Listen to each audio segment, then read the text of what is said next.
attendees to slowly settle down.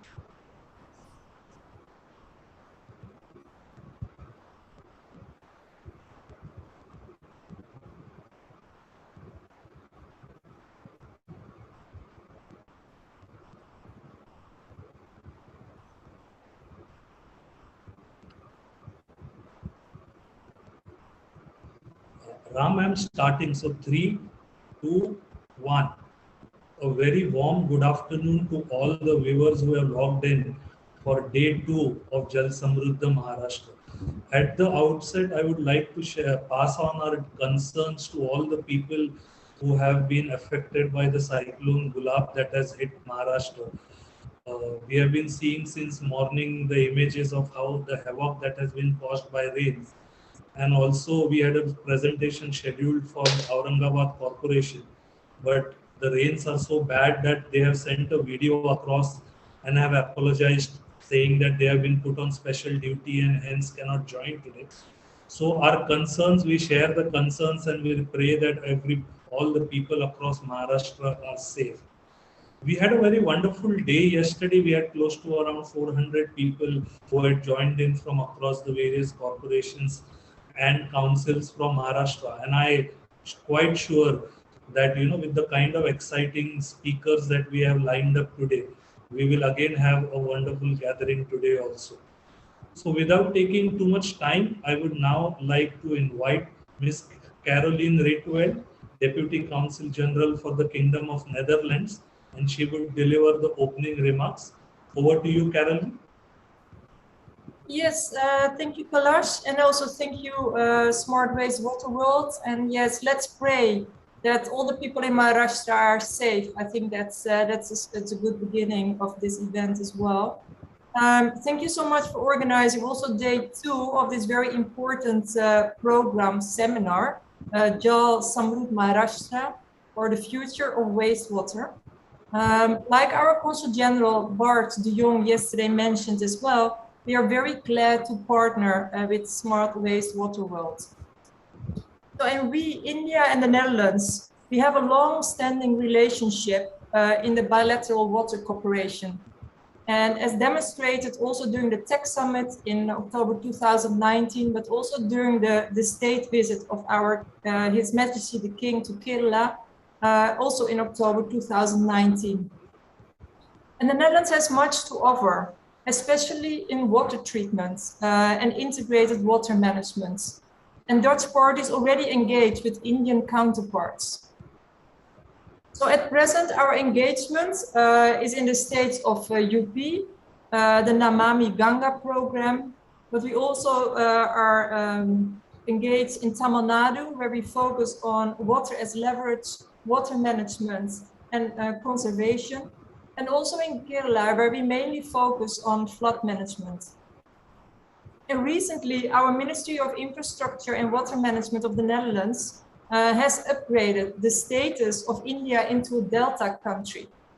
And with this Delta status, substantial funds have been made available that allows to upgrade the water cooperation from a project to a program approach.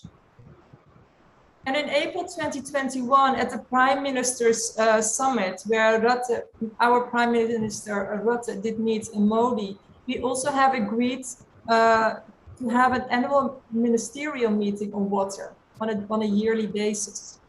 So the cooperation will be geared towards a water program where both countries will intensify their cooperation and the fields to focus on, but also the results to be achieved in the long term.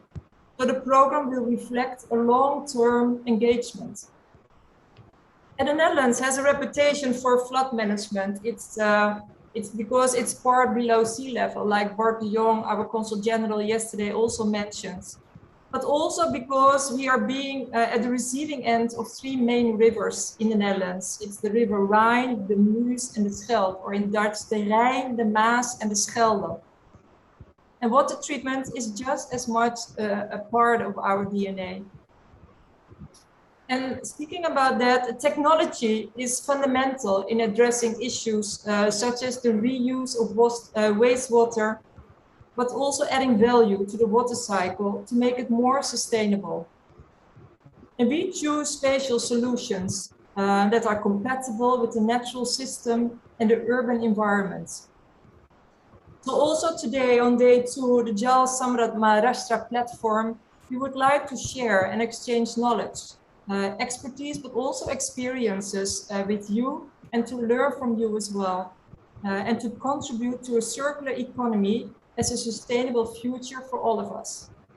But before I conclude, I also would like to share that we as a consulate, in collaboration with the Netherlands Enterprise Agency, RVO, and Innovate NL, so Innovate Netherlands, are organizing the Business Day India.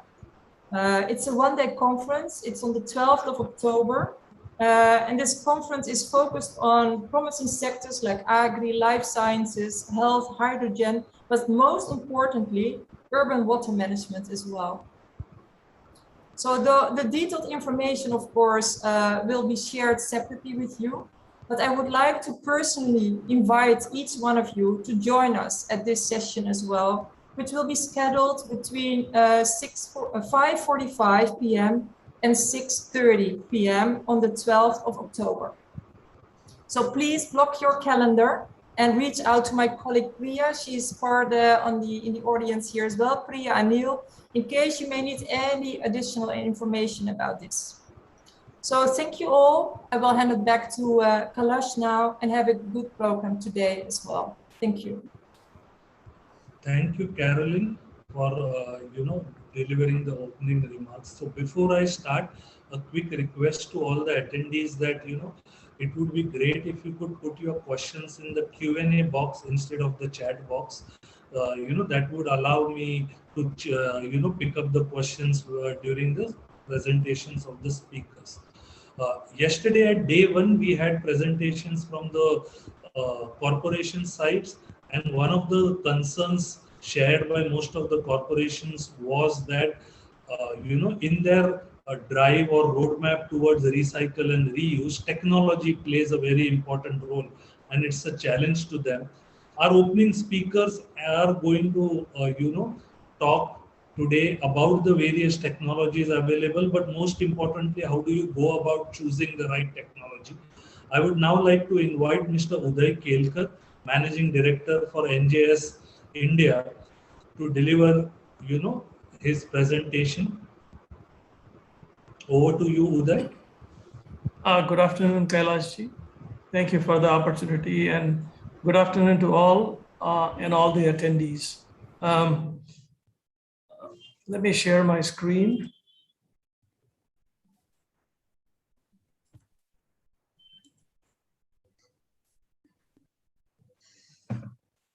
This is Jal Samrudh, Maharashtra. Future of wastewater, a solution to ensure water security. Let me start with the premise that all water that we look at it is a recycled water. Whether you take rain, you take groundwater, you take any floods, or you take water that is coming to your tap, including the water you see in your bottles, that is also to a degree a recycled water back, treated and then put it back into the bottle, but it has got a brand name, so we pick it up and use it. So what we need to create is create a brand name for the recycled water. We are a bit lucky in terms of Maharashtra as compared to anybody else, but we do have a lot amount of water available. Depends upon where you look at it. And then that water needs to be looked at how we can utilize it over a period so that not only us, but all our kids, all our future generations will have a more affluential life in the future. I take this slide, then most of you have seen this. Let me run really quickly. This is what we have. We have 1% fresh water in India, has about 4% share to resources, 8% rainwater and so forth. But what's more dramatic is 1% is for others, 5% to industry, and about 6 to 8% for households only. The rest of it goes to agriculture. So when you look at water recycle, reuse, we need to look at all the gamuts, including the agriculture side, including reuse for a variety of other applications, and including drinking side also, depending upon how you look at it. This I've taken it from Dr. Arun Kumar, IIT Roorkee, who I work with. It's basically what it's trying to show to you is over a time, the demand and the gap has been exceeding quite dramatically. And because of that, the per capita water availability is going down substantially anywhere in the world, especially the water-starved areas. If you look at map of Maharashtra, certainly today and all these days, we're getting heavy rains because of cyclones and so forth. It's really unfortunate that the climate change is really playing havoc on our daily lives. But we still have a lot of good water for city of Mumbai. It comes from Upper Vaitana and all that part of the area. Pune is good with water. Satara has some. Solapur has drought-prone areas. Sangli will get good water. If you go towards the middle Maharashtra, again, there is an issue of water. On the Vidarbha side, you will have, again, water problems depending upon where you are located and so forth. When you look at water recycle and reuse, particularly for municipalities or ULBs, you need to distinguish between the large cities, the large metro that we have, say about Mumbai, Pune, Thane, Nagpur, and variety of other areas, and Nasik, and then class 1 and class 2 combined. How do we look at water recycle and reuse that is beneficial to both and that is able to get not only the cost back to what we call it as full cost recovery, so that the benefit can be drawn very effectively. I have talked to Dr. Joe Giacangelo, who I know for long years since my old days in US. This is what is basically we need to look at it. We just don't want to call it as a wastewater treatment plant, but it's a resource recovery plant. Every aspect of this side stream can become a positive resource for you at the end of the day. The digester doesn't give you energy. The sludge can give you a nutrient factory. The water that comes out can be treated based on where you are, what are the final destination, and what is the end water quality goal you want to achieve. When you take the end water quality goal into mind, then certainly, as Kailash said, there was a lot of question, hue and cry on technology assessment on this particular aspect. Yes, there are a lot of technologies are available, and particularly in India, the technologies are, in my opinion, are driven by the contractors, driven by the vendors, saying this technology doesn't work, that works against this, and so forth. But before you choose any particular technology, the first and foremost thing we need to look at is what is the end goal we're trying to achieve? What's the water quality that we want to achieve? Is it potable grade? Is it indirect potable grade? Is it for certain parts of industrial grade, or it is for agriculture and so forth? Because as you decide which process controls the technology and which process controls the end water quality can dictate the cost, can dictate the associated pipelines, can dictate where it's going to be taken from point A to point B. What needs to look at in technology selection particularly should be reliable and proven, well established, water quality goals, end water quality goals, generation from treatment process, operator requirement automation. I think somebody's going to talk down the road about use of IT and automation into the operations. Space requirement, and finally capital and O&M cost with life cycle added. If you look at this graph, a little bit more important information in here. As you climb the ladder, and I call that ladder of technology and ladder of cost together.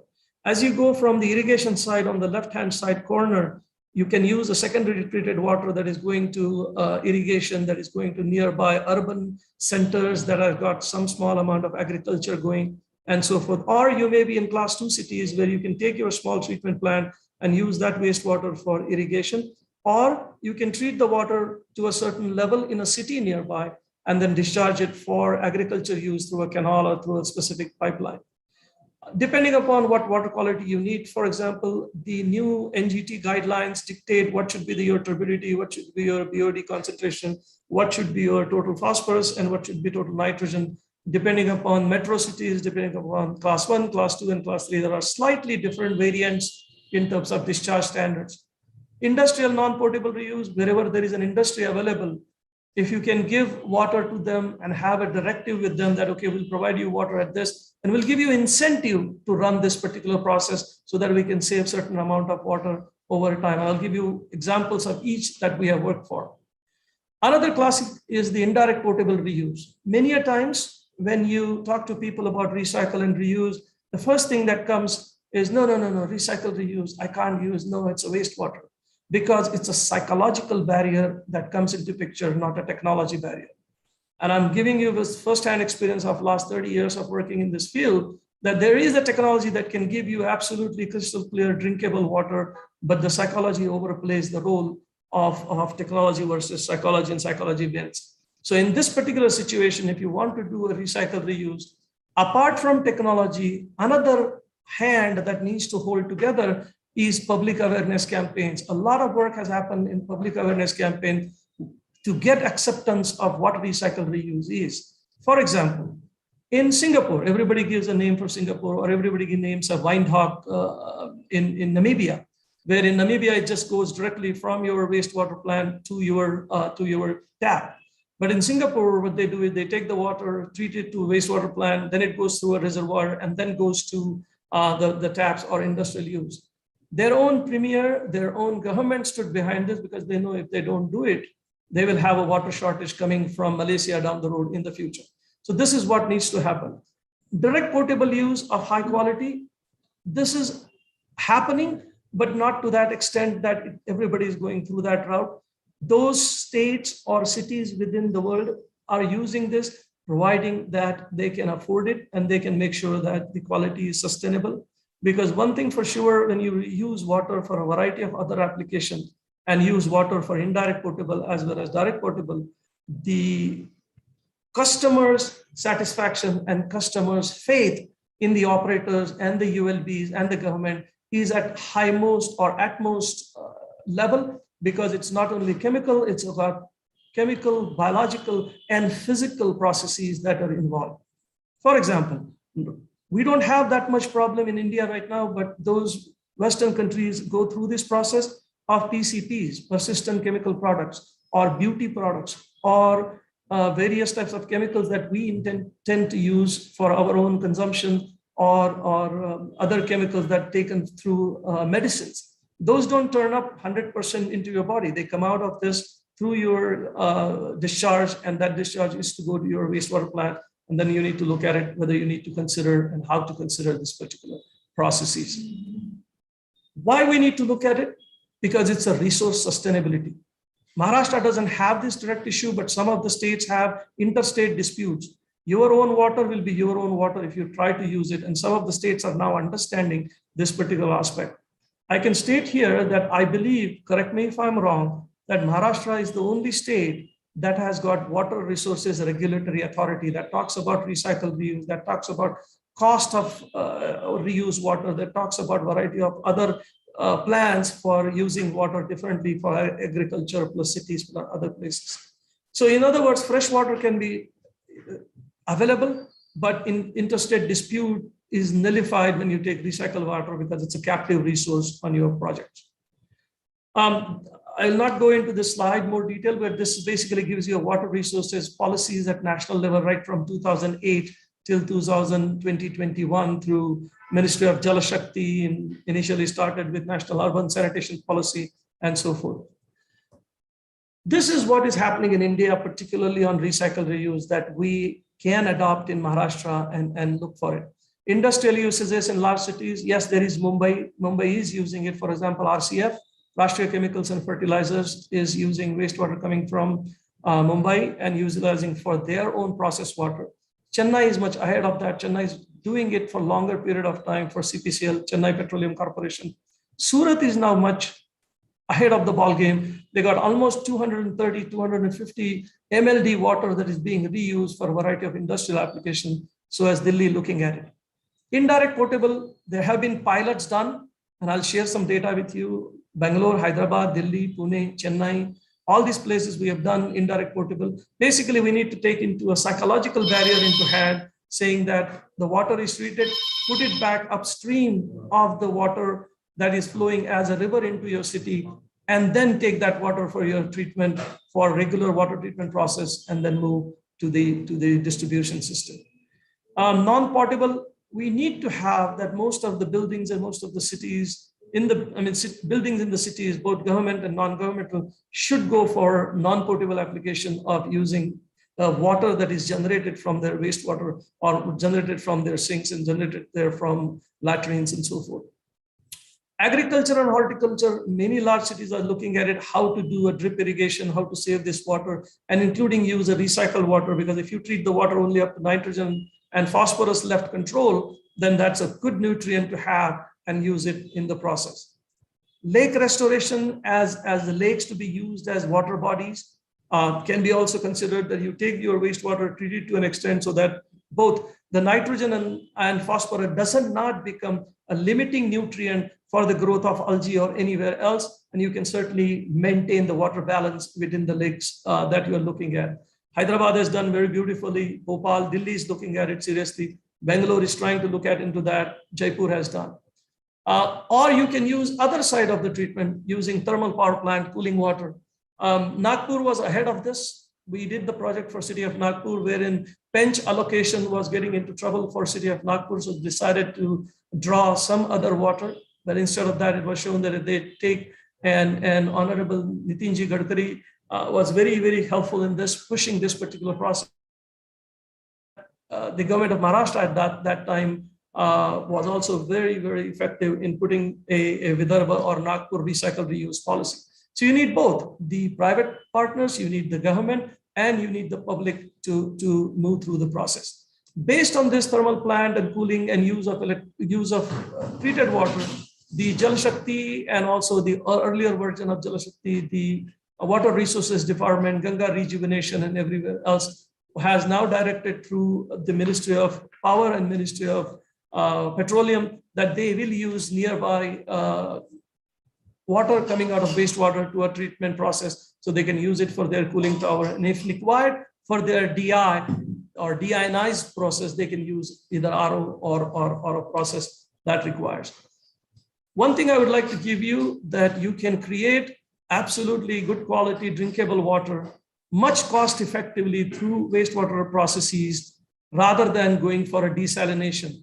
Give you one number to understand. Typically for a desalination plant with a 32 to 37,000 milligrams per liter total dissolved solids or salts, your requirement for energy there is about 3.2 to 4.1 kWh or kilowatt hour per meter cube.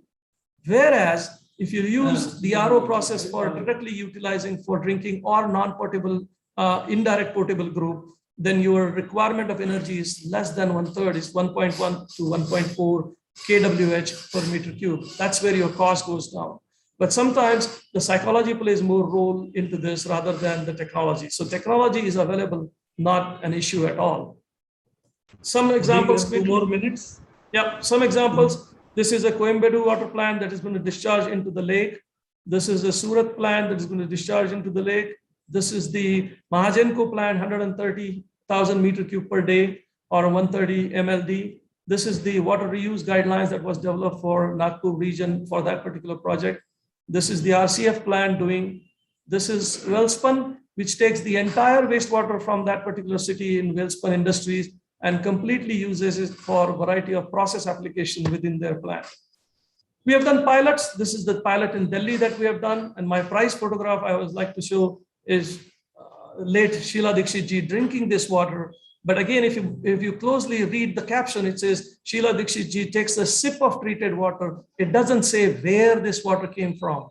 Should have said the wastewater is treated from a wastewater treatment plant. So that's the psychology we need to come over. And you and I are not different. Every country has gone through this process and now come up to understand. This is Bangalore. We have done pilot. We purposely put Aquafina next to the water that is treated through the processes. And we kind of label with Singapore water, Kinley water, and other places and so forth. I like to close with this one particular. Agra is actually, you can call it as indirect potable use, because by the time the Yamuna reaches Agra, it has got a secondary level wastewater treatment characteristics. We treat that first as a wastewater plant right up front in the left-hand side. And then through the membrane process of UF, you get absolute drinkable quality water. This is an indirect potable water from the system. Delhi is looking at the same idea of taking the wastewater plant, putting it to Palla area, and then from drawing that from there to bring it down for water. And out of that, I think Chennai is going to be the best one to do. They are already going to do this, is to take the wastewater, treat it, put it into the lakes, and then draw it from the lakes, just like what Singapore has done and so forth. You can also look at it, a combined aquifer storage and recovery. You can get aquifers that are confined aquifers. You can put that treated water in and call it whenever you want to use it and so forth. Last two slides are basically different aspects of policy development and recycle reuse, SPV versus water boards and prospective buyers. Since I don't have time on this, we certainly can discuss on during the panel and discussion. This is the guidance document. Anybody can have it. I can send it to you if you can send me an email. This is we have developed for CPHEO, the guidance note for recycle and reuse in India, how to do it, what to do it, when to do it, what to look for and how to look for. That was a creation. And lastly, I'd like to say that we need to create measures for R&D into public compulsory reuse of treated wastewater by central and state, and then formation of central SPV. As I said, if you build it, they will come and believe you. So we need to build one pilot plant and go from there. That ends my presentation. Thank you, Kailash. I know I overshot my time and went a little bit quicker, but I certainly can be here to address all the questions that I may have. Thank you so much. So thank you, Uday. What we will do is we have a presentation by Dr. Nupur, and post that I will take up all the questions in the panel discussion along with you, Nupur, and Mr. Jain. Thank you so much. So I would now like to invite our second speaker for the day, Dr. Nupur Bahadur, Fellow and Senior Scientist at the Water Resources Division at Mr. Kelkar, if you could go on mute, sir.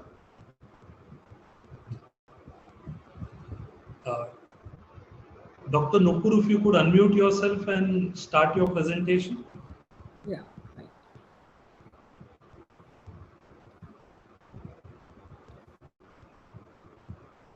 Is my screen visible? Yes, ma'am, it is. If you could go full screen, please. Yeah. So thank you, Smart Water, for the opportunity. And as per the theme, the Jal Samrudh Maharashtra. So Maharashtra is, in fact, our country whole, we are Jal Samrudh, water rich, but only thing is we need to manage our water resources well.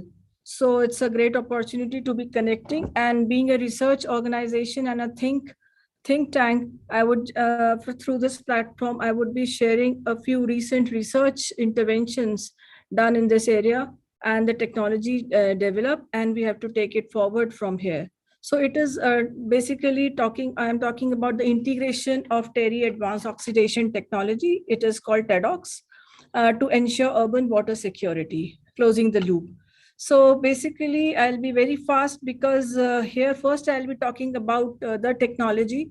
So our vision and mission as a think tank of the country, we look forward to be contributing in missions of national importance, and as a mission towards industrial wastewater, we aim at achieving zero liquid discharge, help in achieving ZLD in much affordable and sustainable manner. And in municipal sewage, we look forward to enhance water quality and water reuse.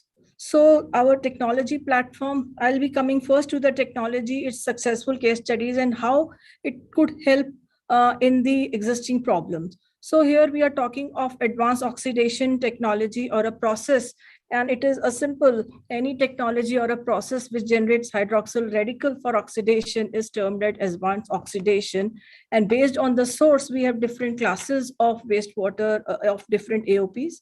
And here we have chosen a very novel approach of photochemical AOPs, where you use light radiations and chemical together. And here also not the chemicals as such, but here we are using nanotechnology, the power harnessing the nanomaterials. And nanomaterials are also such that in the presence of UV light, they get activated, self-activated. And these hydroxyl radicals are generated, and these act as oxidizing agents to target or treat any organic or any pollutant molecule present into smaller molecules, and finally lead to the mineralization. So this is a simple science, because in other oxidation technologies, we require chemicals to generate these radicals. And it is a switch on, switch off. If you switch off, this will be seized, and when you plug on, it will be initiated. So that kind of system is there. And this simple science has been utilized for the first time in wastewater treatment in the country. And as you can see here, this is a process flow diagram, and this technology has been developed under DST, Department of Science and Technology Water Mission. And very recent development, last year it is complete, and now it is at TRL 7.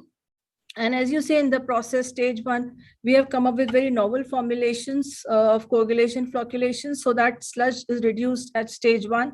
Then stage 2 involves this photocatalysis, a reactor, a product is there. Nanomaterials are separated at source, regenerated, reused up to a large number of cycles. So here again, we are saving a lot on the use of chemicals. And third is as per the use. So very rightly said that we have to see the end use of water.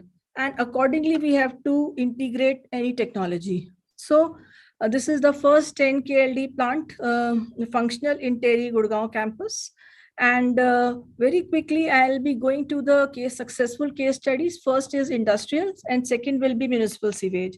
So in industrial, the problem which we are addressing or we want to talk about is that we are treating different kinds of wastewater streams without understanding the nature and constitution. So here is our endeavor that we have to integrate technologies. And for example, for a case like this, you can utilize such advanced oxidation interventions at pre-biological, depending upon the nature of the effluent. So this is a case of oil and gas industry. You can use it at a post-biological of the existing system. This is an example of a pharma API unit, where after tertiary treatment, the color and COD remains the issue. And this is the tannery wastewater. Here again, after chrome recovery, after biological, still the parameter says all. And here, such an advanced oxidation intervention can be put at a post-biological stage. So here BOD is increasing, which indicates that the recalcitrant organics are converted to biodegradable form. And in case of textile, actually, I'm showing very selective cases. We have done a lot of case studies. And in case of textile individual units, I'm talking, redox has proven to be just sufficient for end-to-end treatment. With end-to-end treatment, we are able to achieve ZLD. And we have published this work as a policy paper in March and submitted to the ministry. So in individual units, direct redox is sufficient for reuse, whereas for a cluster, the values, the BOD by COD ratio, which is an indicator of biodegradability, is enhanced. So now instead of any colored water or inadequate treated water, the redox treated water can go in a biological system. So such an integration we are proposing. So as we said, technology is a challenge or a barrier or not available. We have to get into new technologies and integrate accordingly. Last category in industrial is you can use such an intervention at a last polishing stage. For example, you can see ATFD condensates, ME condensates, and a lot of slaughterhouse and other condensates we have done. And I'm specifically mentioning about industrial along with municipal here because in Maharashtra, it's an industrial hub and a large sector is there. And these industrial effluent inadequately treated, they actually goes into drain and mix with the sewage. So it is the double problem in Maharashtra. So now I'm coming to the second case of municipal sewage where we have worked with Delhi Jal Board, and this is a very novel approach. Here you can see that this is STP inlet, means the water which is there, and this is the outlet, so which is being currently treated using conventional treatment methods. And we all know that the conventional technologies, they take average 12 to 24 hours. So what we have done, we have two approaches. Either we can treat the treated sewage water, that is polishing, or we can directly treat the inlet water, which means the time of treatment has drastically reduced and it has potential of bypassing biological treatment in case of municipal sewage. And the water qualities in both cases are almost similar, which means for greenfield projects, we can go for direct interventions, and for brownfield projects, we can integrate at a polishing. And the third benefit is the time. With reduction in treatment times, we can enhance capacities. So this is for the same sample, the physical characteristics. These are chemical characteristics. And these are very important because when we require COD less than 30, BOD less than 5, then such interventions are very important in case when we are really looking for enhancing water reuse for high-end applications. Biological characteristics, just see, because having UV component, you do not require any other disinfection after this. And this is a very interesting work which we are doing. In the introduction, it is said that whatever we are consuming today is ultimately coming wastewater. So it is the micropollutants, the common medicines which we are taking in our daily lives. Ultimately, they are there. India do not have discharge norms for this, but very soon, if we are going to have it, then we should be prepared with such interventions. Now, last, I'm ending towards it. So the tangible benefits of such technology interventions is that when you see in terms of the efficiency, I'm talking of sewage here, as compared with other biological treatment technologies, we are here. In terms of power requirement, we compare the quality with MBR, then we are comparable and less. Footprint is very less. And the time of treatment. This is another USP. With this, you can augment the existing capacities and treatment capabilities. And intangible benefits, the same science, same technology, and the application areas are wide. It's truly a clean and green technology with less use of chemicals, less sludge and secondary pollution. Water quality, efficiency you have seen in terms of time and cost. And for CAPEX, it has been analyzed by industry that it is expected with this integration to reduce CAPEX by 20 to 30% and OPEX by 30 to 40%.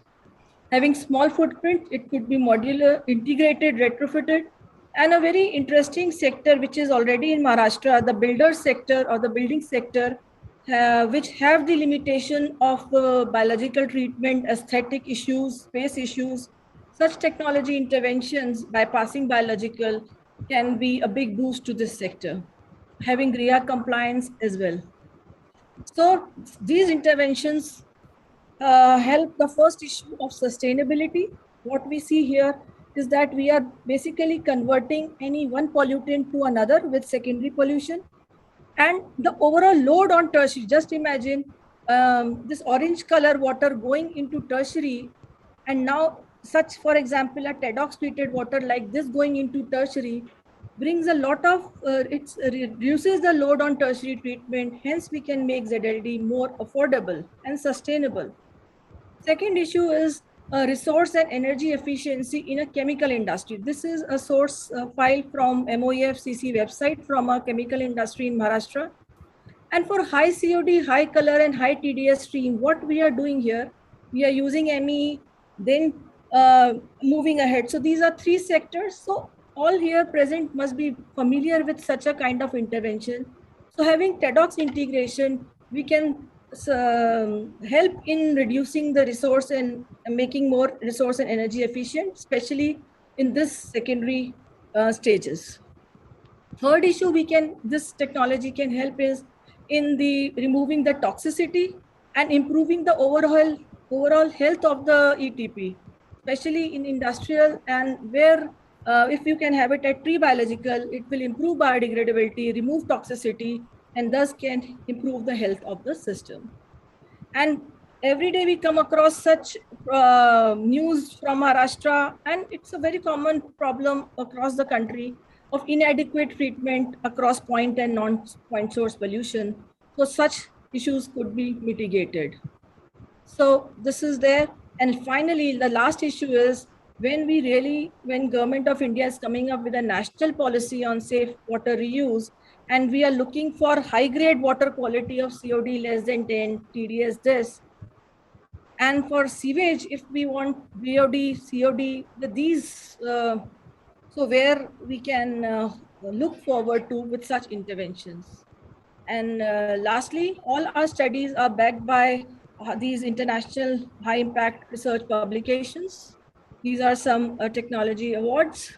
And this is a proud moment for Terry when this technology has been chosen under Namami Gange program for certain sites and few sectors in the program. We are looking forward to the sanction of the projects.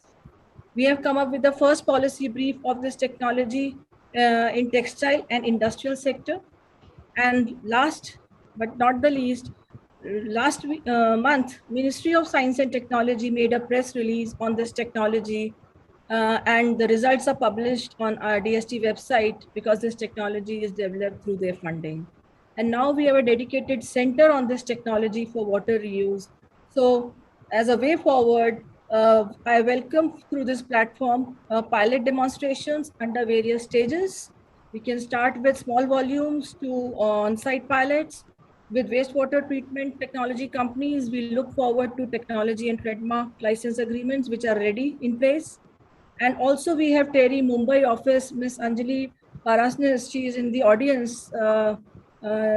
So those queries from Mumbai and Maharashtra can be taken up by her as well. So thank you very much for your patient hearing. Thanks a lot, everyone. Thank you, Dr. Nupur. We have some questions that have been put in the Q&A box, and I will take up those questions during the panel discussions. So now to quickly start the panel, I would like to invite Mr. Rajesh Jain, Dr. Nupur, and Uday to please switch on their videos so that we can start the panel discussion. So the first question that I'm putting to the panel specifically, Uday, and to you, Dr. Nupur, is earlier, the narrative around sewage wastewater was how it was polluting the environment and how it needs to be cleaned before it needs to be released. And I think that slowly the narrative is shifting. I refer to the slide that Uday had where he said that they can be looked as upon a source of energy, a source of nutrients, and then water. So the first question to you, Uday, and to Dr. Nupur is, how do you see this recycle and reuse roadmap going forward for urban local bodies? Can I take this, Dr. Nupur? Yeah. Yes, sir. Yes, sir. Actually, recycle and reuse has always been in our mindset. And I say this why. If you go to a very small neighborhood in villages, जिसको मराठी में कहते हैं की सांडपाण्याचा वापर आपण केळी वापरायला, त्याच्यानंतर अळूची झाडं वापरायला, ह्या सगळ्या गोष्टींसाठी करतो. Basically, we were using that recycle reuse for a variety of applications. We just forgot about that as we grow into cities, as the water is coming to your tap, and the tap water is going out of to your wastewater through your pipes. We have forgotten that recycle reuse. And if you still go today, people in villages still use recycle reuse. If you know the gobar gas plant, what is that? That's a recycle reuse of the waste that is generated from your cattle being put to use to gas and use that for a purpose. They use still water for a variety of application in growth of plants and in systems. Worldwide, recycle reuse is there, but as we grow into the cities, we became a little bit affluential and start saying, oh, wastewater recycle is not a way for us. But slowly and surely, people start looking at that as a source, as a revenue in the process. So it's already there. It's just coming back to us, giving you a full circle back that what we were doing was right. Let's do that again. Dr. Nupur, you would like to add anything? Yeah, especially. So as we are, very good question. We are talking of the change in narrative. So the narrative has to be changed because it is now a necessity of utilizing reuse water, wastewater or resource water, and secondly, depleting groundwater levels, the polluted groundwater levels, and third is the revenue holds the whole new idea and the whole new aspect which wastewater brings with it. So these all opportunities are there with us, and especially it is very important today. The whole narrative has brought when our ULBs are looking for micro STPs, where there are no sewerage pipes or the network is there. So such interventions like ours and many others also, decentralized treatment options could be taken up, and it holds a huge space in water reuse. So, Thank you. Dr. Nupur, you are a part of, I believe, the LG's committee in Delhi for wastewater, and I believe Uday has also been consulting with a lot of urban local bodies. So, Dr. Nupur, what would your suggestion be? How should urban local bodies or small councils go about selecting the right technology? As Uday said in his presentation, there are multiple technologies. So, how should one go about selecting maybe what is the right technology for that particular, city or urban local body?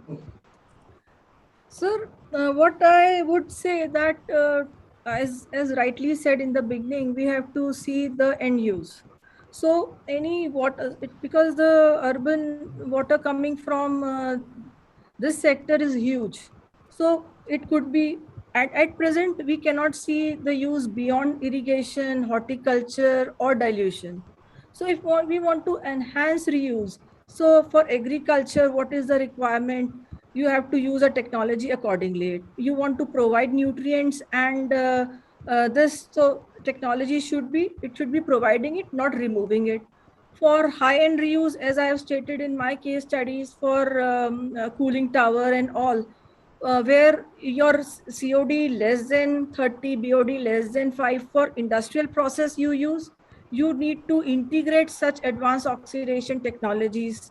So it depends upon the use and the application that we have to make a platter for a particular sector, that you should have these for this purpose, and these to be integrated before and after, so that we can make the whole wastewater treatment more efficient, effective, and with our constraints, our financials and resources are a constraint. We are a developing country, so we cannot waste much time and resources. So the entire integration program, it has to be studied and presented to ULBs, the industries, and all the stakeholders, that what is the right choice of a couple of technology interventions for a particular sector and for particular use. Thank you. Uday, you want to maybe add to this?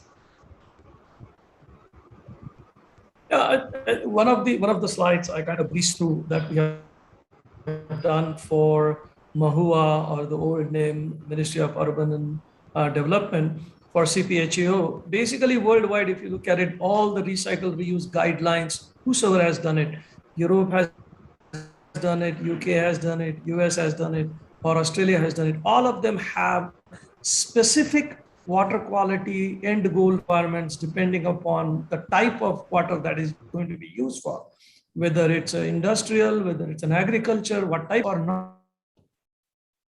non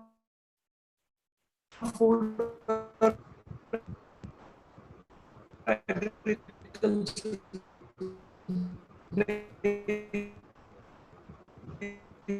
Uday, we seem to be missing.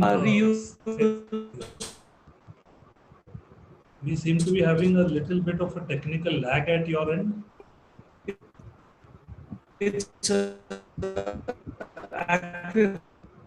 for storage and recovery, or whether that if you want to use it for indirect potable or even direct, and biological parameters are defined. Okay. Can you hear me? Yeah, I can hear you now. Okay. Essentially, what I'm saying is, worldwide, there are regulatory requirements, there are quality requirements depending upon the choice you make of that wastewater to be used. And then that dictates the technology, that dictates the type of process, that dictates variety of other applications combined to use.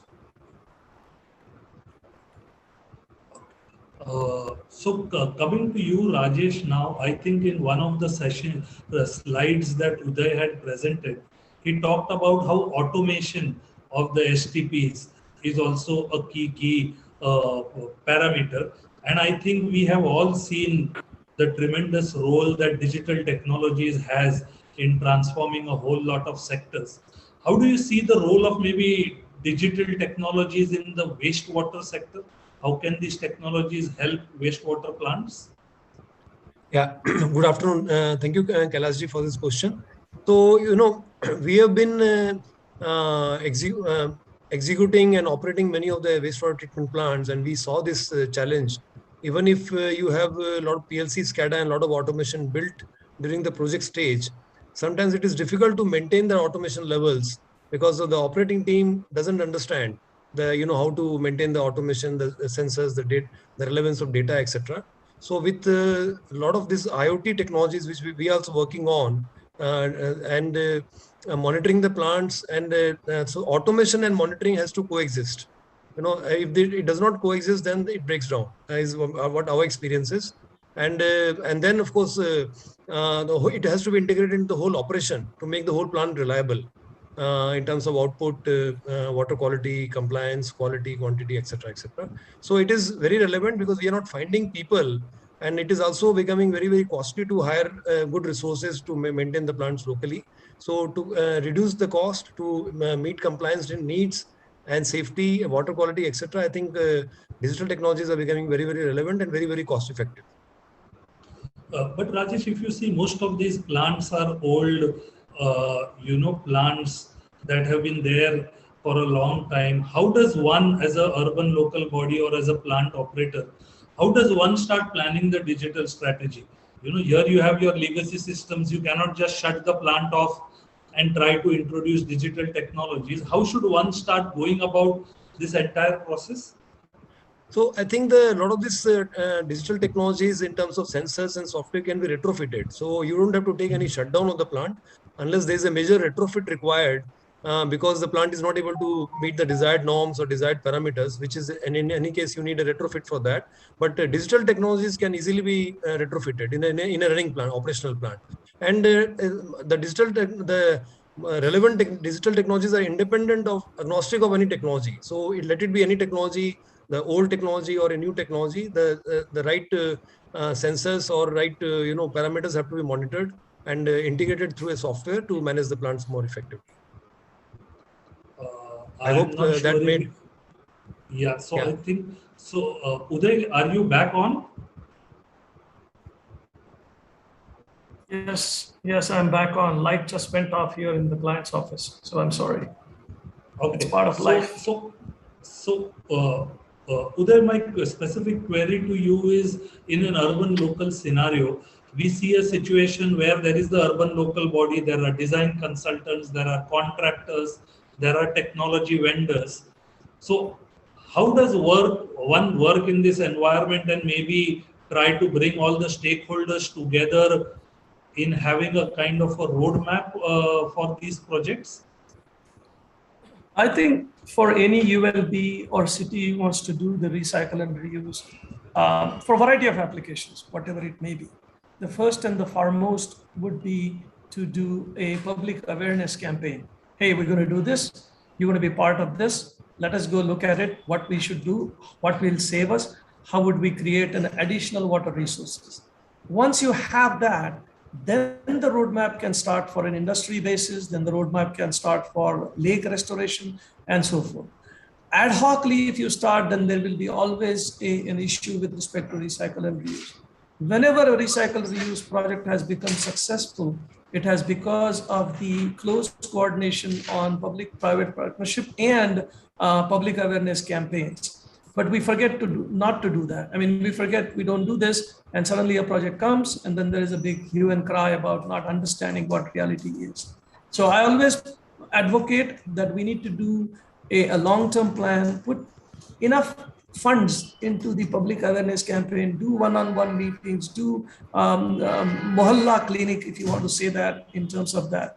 And then you will have a lot of questions. You will also think, hey, we didn't think of this. It's a good idea. But that can come to a lot of people who also understand. There are a lot of people who understand this needs to be done. But if we take them into confidence, I think the recycle reuse project becomes successful. I'll give you one example. California, especially San Diego, wrong time to declare a recycle reuse project for indirect potable. Public just came in political time frame in election. Toilet to tap, heck no, we don't want that water. 5 years back, the same project is now expanded from 100 MLD to 350 to 400 MLD because they realize that the California water, basically how long it can be drawn from all the way from Denver down to Colorado River and Colorado River canals. We don't have that. And when it compared to desalination, as I said, when in desalination, you get almost 50 to 45 to 50% only pass through to your process. Rest of it is reject. Compared to that, the salt content within wastewater is about 600 to 750 milligrams per liter, typically domestic wastewater.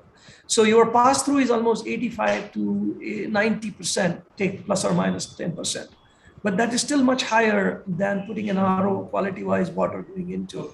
And that is why if you look at it, California has very, very effectively gone into a lot of recycle reuse, including recycle reuse for a variety of applications and to control saltwater intrusion. Classic example is CWD, the Orange County Water District Authority project, where they take entire wastewater, treat it to high quality, inject it into the ground. That way the saltwater intrusion that is coming into their groundwater has been stopped like a bubble. So these are the things they did. It takes 10 years, 15 years to go through the process cycle and build it. It doesn't happen overnight unless you are very starved and stressed out, like what happened in Namibia, where there is really direct water tap from the treatment plant through the variety of processes that you name in engineering or process engineering and directly to your tap. But that's only one plant. They just celebrated 50 years of existence of doing that type. But again, for rest of the other countries and everywhere else, public-private partnership plus public awareness campaigns is the way to go. So Rajesh, coming to you, how would you justify the business case for a lot of these digital technologies that can be brought into wastewater? Obviously in the wastewater sector, the projects are huge, gestation periods are high, you go through contractors. So how does a contractor or an urban local body prepare a kind of a business case for digital interventions in the wastewater plants? So, this a lot of these projects have a long-term O&M commitments. As Dr. Uday Kelkar also, the tenders have 5 to 15 year of O&M commitment. And over this long period, if the contractors have to maintain the plant and then hand over the plant in a good condition, the only efficient way I feel is going digital. Instead of just putting manpower for O&M, let it be a hybrid model where less manpower and more digital, and it has a significantly good ROI. So they also save money, and it can improve their chances of winning the tenders as well. So as far as contractors are concerned, now for ULBs, if they have to, of course, a lot of ULBs are already, or municipal corporations already thinking of command center, water command center, where they want to monitor all the utilities, water plants from a central room. And so you have to always start the process with one plant.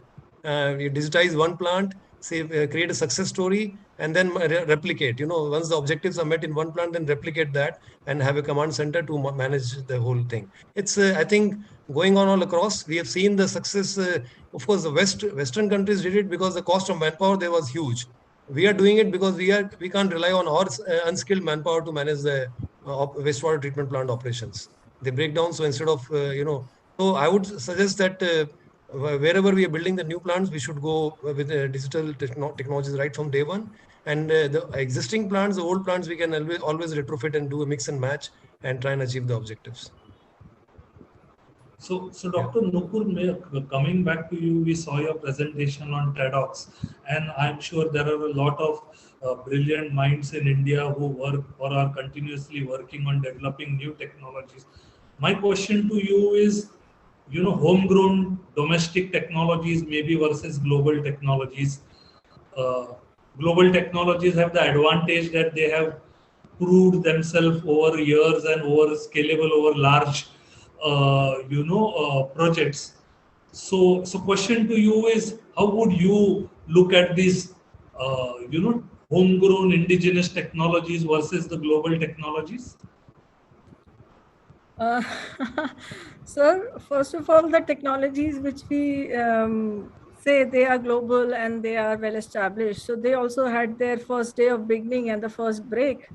And first is that, and we have over the years we have been adopted, using them and adopted. So therefore we find it very convenient. And now comes the challenge. So it's always a good thing about innovation within the our own landscape or indigenous technology is that we understand our requirement and challenges in much better way than any global working with global counterparts. So even in our own national missions, river cleaning programs and other initiatives, they all began bang on with the involvement of big global companies. But finally, when it comes to the success today, we see that it is the companies who are managing their O&M and all, they are the global Indian companies. And we have, with our own experience, set the examples of Surat, Nagpur, Chennai, how we are managing so well. So therefore, our own capacities and the technologies which are homegrown, they have good space, but still as I am the one, the inventor, and I'm taking it forward, the biggest challenge is the support which the end user, the industry should come forward and help and take it for implementation at pilot scale to next scale to the other one. So this is where it is required. So indigenous technologies always have this challenge, but I'm sure with such platforms and finding much use, both in terms of CapEx, OpEx, sustainability, and overall benefits, tangible, intangible, industry and government, they both might come and we can take things such small from here to a big level. Uday, maybe you want to come in this debate about indigenous technologies versus global proven technologies. The challenge that maybe, I mean, look at a city like Mumbai. If it were to, try to explore a new technology, would they be scared? Would they find it unviable? I think it's excuse me. I think it's a little bit delicate question to be answered, because one time, please understand, every technology was sometime new. Exactly. It started small, but if we need to promote, we should also allocate some percentage of which had happened. That's how it has happened. I'll give you one example. How did the membranes that came into process for wastewater treatment through Andrew Benedict's Xenon, it came through that. It came through research funding by the state government, and the then government of Ontario said, look, we'll give you money. You put 20 ml the plant for us. If it fails, it fails. We'll look for something else. But if it works, it worked. And it worked wonderfully. So that needs to happen. It's a seed money. It's an encouragement. It's the process. And once the technology, because the technology developers don't have the funds or the gamut of money available to go for a large scale. So let us do with a pilot, small pilot. Maybe MCGM has enough. And I know MCGM is our client, but MCGM has a small amount of money. They can do a pilot scale, because they've done it certainly for IIT Mumbai when they did some portions of recycle reuse project at one of the plant in Mumbai. I think Warali plant was there, if I'm not mistaken. So these things should happen in the process. But again, until you've done the scale-wise, the scale of effect will only come when you do some pilots. There will be problems that one particular process may not work at the another location because the water quality changes, the constraint changes, end use quality was different, and so forth. So you need to tweak, you need to operate it in such a way that the technology is given fresh hand. On the other hand, Western countries also coming up with the newer technologies. They're not sitting quietly and saying, I mean, if you look at it, the overall wastewater has grown up into newer developments because they put a lot of money into development and R&D and come up. I'll give you one example again. MABR. It's nothing, it's not an MBR, it's not a membrane reactor, but it's a membrane aerated biological reactors. It is basically nothing but a suspended growth policy. And MABRs are now converting the existing plants to a more higher production capacity, higher transfer of oxygen, and so forth. Why it happens? Because they do a lot of research, they do a lot of money, they put a lot of efforts into it. Don't say that we don't have that. We have a lot of talent. We do have a lot of talent. We only go there and do the same type of research and get these technology upgraded. IITs are doing a lot of work. NITs are doing a lot of work research. I'm sure Terry is doing a lot of research work. I am involved in one or two research advanced type of processes. in the process for guiding and so forth. So this is a cycle that we have to go through. And I think we should promote. If I were in the helm of affairs, we should also promote for that particular aspect. Thank you so much. Your words have really come as an encouragement to a researcher and research organizations like us.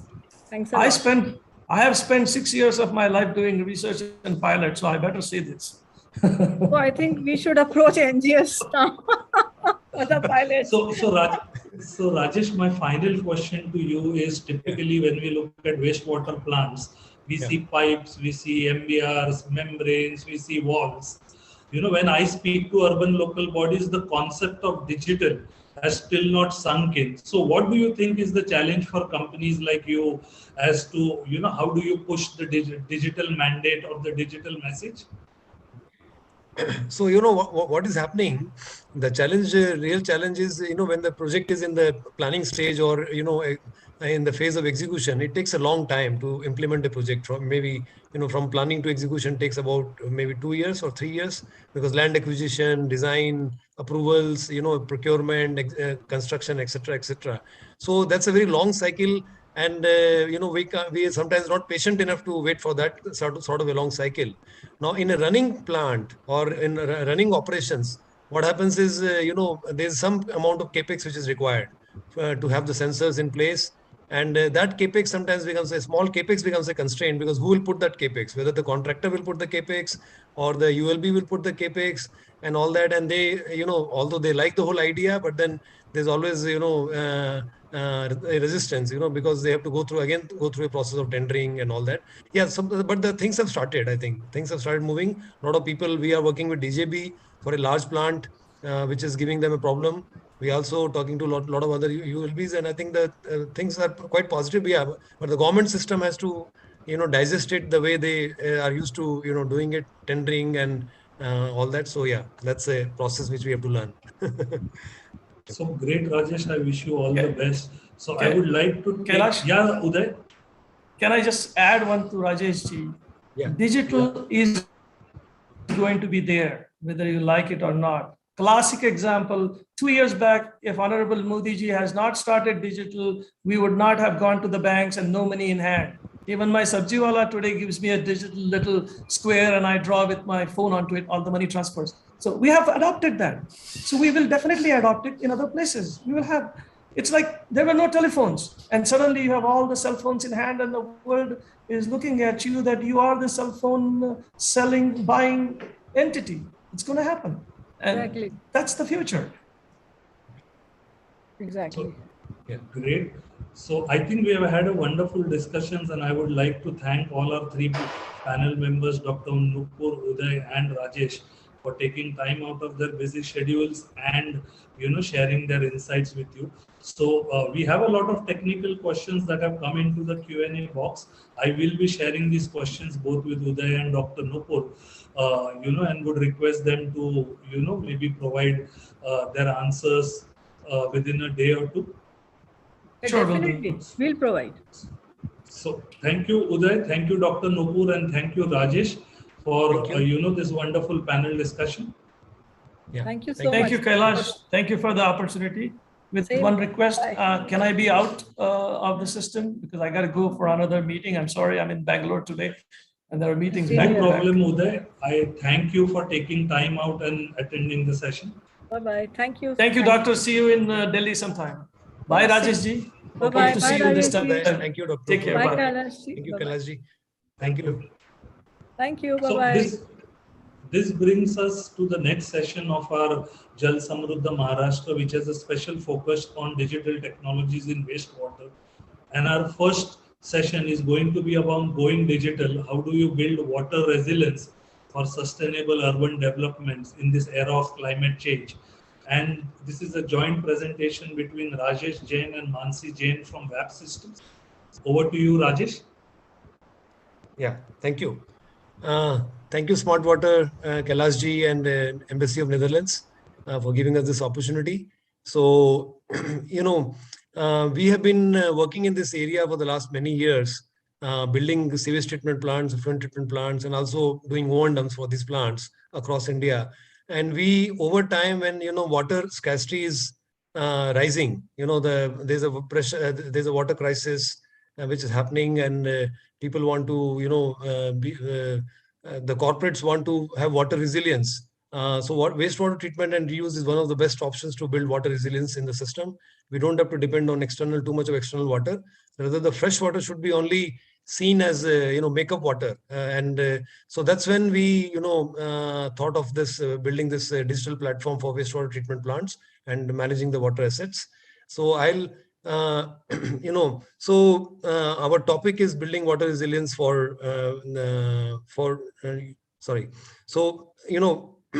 building water resilience for sustainable urban development through digitization. Thank you, Mansi. Yeah, go to the next slide. So, water is a state subject, and Maharashtra has been on the forefront. It is one of the large states. It has been on the forefront of economic development. It is the first state to have a water regulatory authority. But Maharashtra also has water challenges. Some regions of Maharashtra are very dry. Many districts are dry. A lot of rivers are polluted. And there are a lot of wastewater treatment plants, CETPs, STPs at municipal level, even at private project level, like cities like Pune and Bombay and many cities, and Nagpur and all, they are full of sewage treatment plants, small to large. So there's a huge opportunity to, look at these assets and manage them well and reuse the water. So what we feel is, an integrated approach to water management with focus on wastewater is critical. And it has to have a ground up. We have to have a ground up approach. Each plant should become efficient in terms of operations and delivering compliance, water quality, and to be able to treat all the wastewater which comes into the plant. So our focus has been to build a digital platform for these wastewater treatment plants and improve their efficiencies. Yeah. So, and we have seen the impact over time as we go from a manpower-driven operations to a digital technology-driven operations. We have seen the problems, on the manpower side. One is lack of visibility, no technique to detect the problems early, and then the whole plant operations go haywire in terms of compliance. Then second is lack of technical expertise. Enough expertise is not available at the plant level, and then how do you build scale and manage these assets? And of course, the problems start happening with the breakdown of equipment, bad water quality, safety hazards, and we have seen many accidents happening in these plants. Yeah. So water management becomes even more complex at the regional level, especially during COVID times, where people are not available. Limited and fragmented water resources make it tough to keep it with increasing water demands, and climate change has made water more unpredictable. So in this case, the digitization becomes very, very relevant and important. And I'll ask Mansi to take over from here and present the digital Pani. Yeah, thank you. Great, thank you so much, Rajesh Ji. So basically, as Rajesh Ji said, what we see as the need of the hour is a new style of management across all the levels, at the plant and asset level, but then also moving up to regional levels, to the state level. And this style of management needs to solve the issues that we've been seeing so far, which is that we both need rapid expertise to solve process issues that come up, and we also need visibility at the desired frequency. Now, there are two key ways of doing this. One is, if we continue with our manpower intensive system, one way is that we deploy a lot more experts on site, we create more and more layers of supervision on site, etc. But the fact is that this is a very costly thing to do. There's also limited availability of human resources to actually do this. And then on the other hand, there's a technology-driven approach where we can actually do this at scale without adding much in cost and bring about the kind of visibility that manually isn't even possible. And we've seen the value of this data-driven approach everywhere across both in India as well as abroad, both at the plant level and then also at the regional level, where we actually start seeing a lot of savings, reduction in energy consumption, reduction in breakdowns, etc., once digitalization is fully integrated in. So now I'm just going to talk a little bit about what is our approach to enable this transformation and what have we been doing. And hopefully the case studies I'll highlight give some insight into how people can do this transformation for whichever asset they're managing as well. And so essentially what we've done is develop a system called Digital Pani. And the whole idea of Digital Pani is that it's a whole lifecycle management tool. So it's not just that we want to look at data and we want to monitor data, but rather we want to proactively manage all of these assets, both at the plant level, at the plant and the individual asset level, but then also going upwards and taking up a bottom-up approach at the township level, city level, and state level, since those are all bigger and bigger aggregations of the individual assets at the ground level. And so far our focus has been very much at the plant level and then also at the township level, but over time we intend to kind of go upwards through the hierarchy. So what exactly is Digital Pani and what are we doing? As I said, it's a whole life cycle management solution. So essentially what we do here is that we leverage the power of sensors, automation, and then software. And using that, instead of just having the normal manual operations, which have all of these issues in terms of people not having the expertise needed to do troubleshooting on the ground, there not being enough visibility, there not being enough transparency, etc. Instead of all of that, we have a hybrid system where technology and manpower are working hand in hand to actually transform how operations are done. And so essentially what Digital Pani does is 3 core things for any given plant. The first one is actually providing the visibility and providing the analytics that I was talking about. So we essentially place sensors across the whole plant. The idea is not just that we want to look at the outlet and we just want to monitor ki kya quality achieve ho rahi hai, but rather we want to see all the key nodes in the plant where problems can arise and detect the root cause of those problems through a series of algorithms and logics on the back end. And then based on that, also generate the right alerts or notifications, dashboards, reports, etc., to provide everyone involved the right visibility into what's going on in the plant. The second thing and the really key thing is, it's not just we want to show the problem and we want to provide the data, rather we want to get the whole system managed. And so how do we do this kind of proactive style of management? There's 3 parts to it. One is that we automate a lot of the plants. So the core equipment, be it the blowers, pumps, key membranes, etc., those can actually run in auto mode. And what that brings is a lot of reliability to operations. Second is that we have a full management software in our software solution, where we are actually providing real-time training and guidance to the people on the ground level, where we're telling them, look, this is the real-time issue that's come up, this is the root cause, here are the 2-3 steps you need to follow in priority to actually resolve it. Here's the 30-second training video you need to watch in order to do the actions correctly. And we're also assessing the performance automatically. So it's a full management system. And in case, let's say things are not being done on time, then we need to escalate up to the supervisors, managers, etc. So we can make sure that the whole style of operations is very proactive and the plants don't break down. And we also have an offsite team, like a control unit, which is actually monitoring these operations 24/7 and making sure that we're achieving these results that we're promising.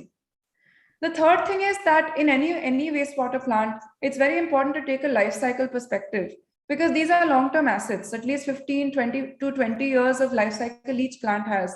And so we need to look at not just what the plant needs today, but rather also what are the recurring needs of the plant, what maintenance issues are coming up repeatedly, what are certain new norms we're not being able to meet, even though operations have already been optimized.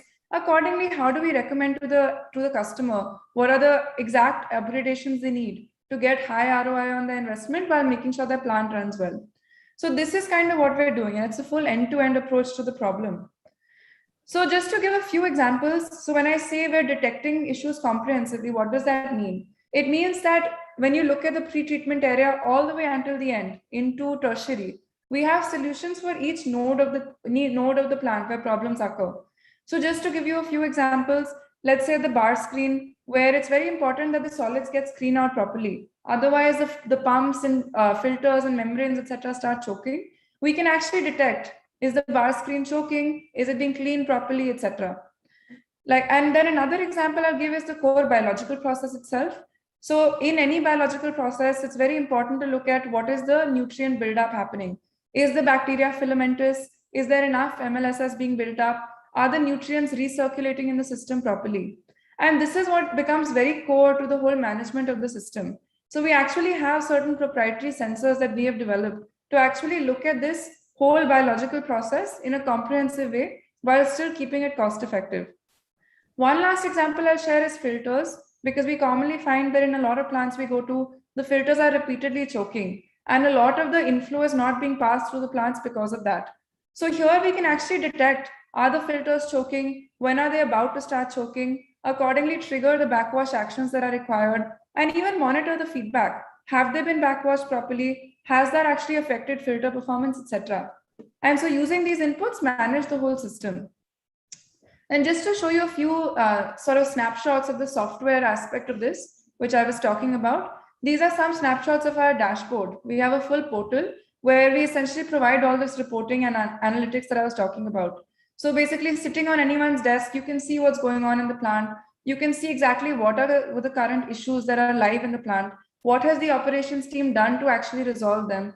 What are the key parameters in the whole last year? What's the benefit been? How is the cost of operating the plant going down with the optimization of the operations that we do when we're managing in this way? Now, the second thing is, as I was saying, it's not just the monitoring, it's also the whole management. So what the software actually does is, as I was saying, provide the full workflow management.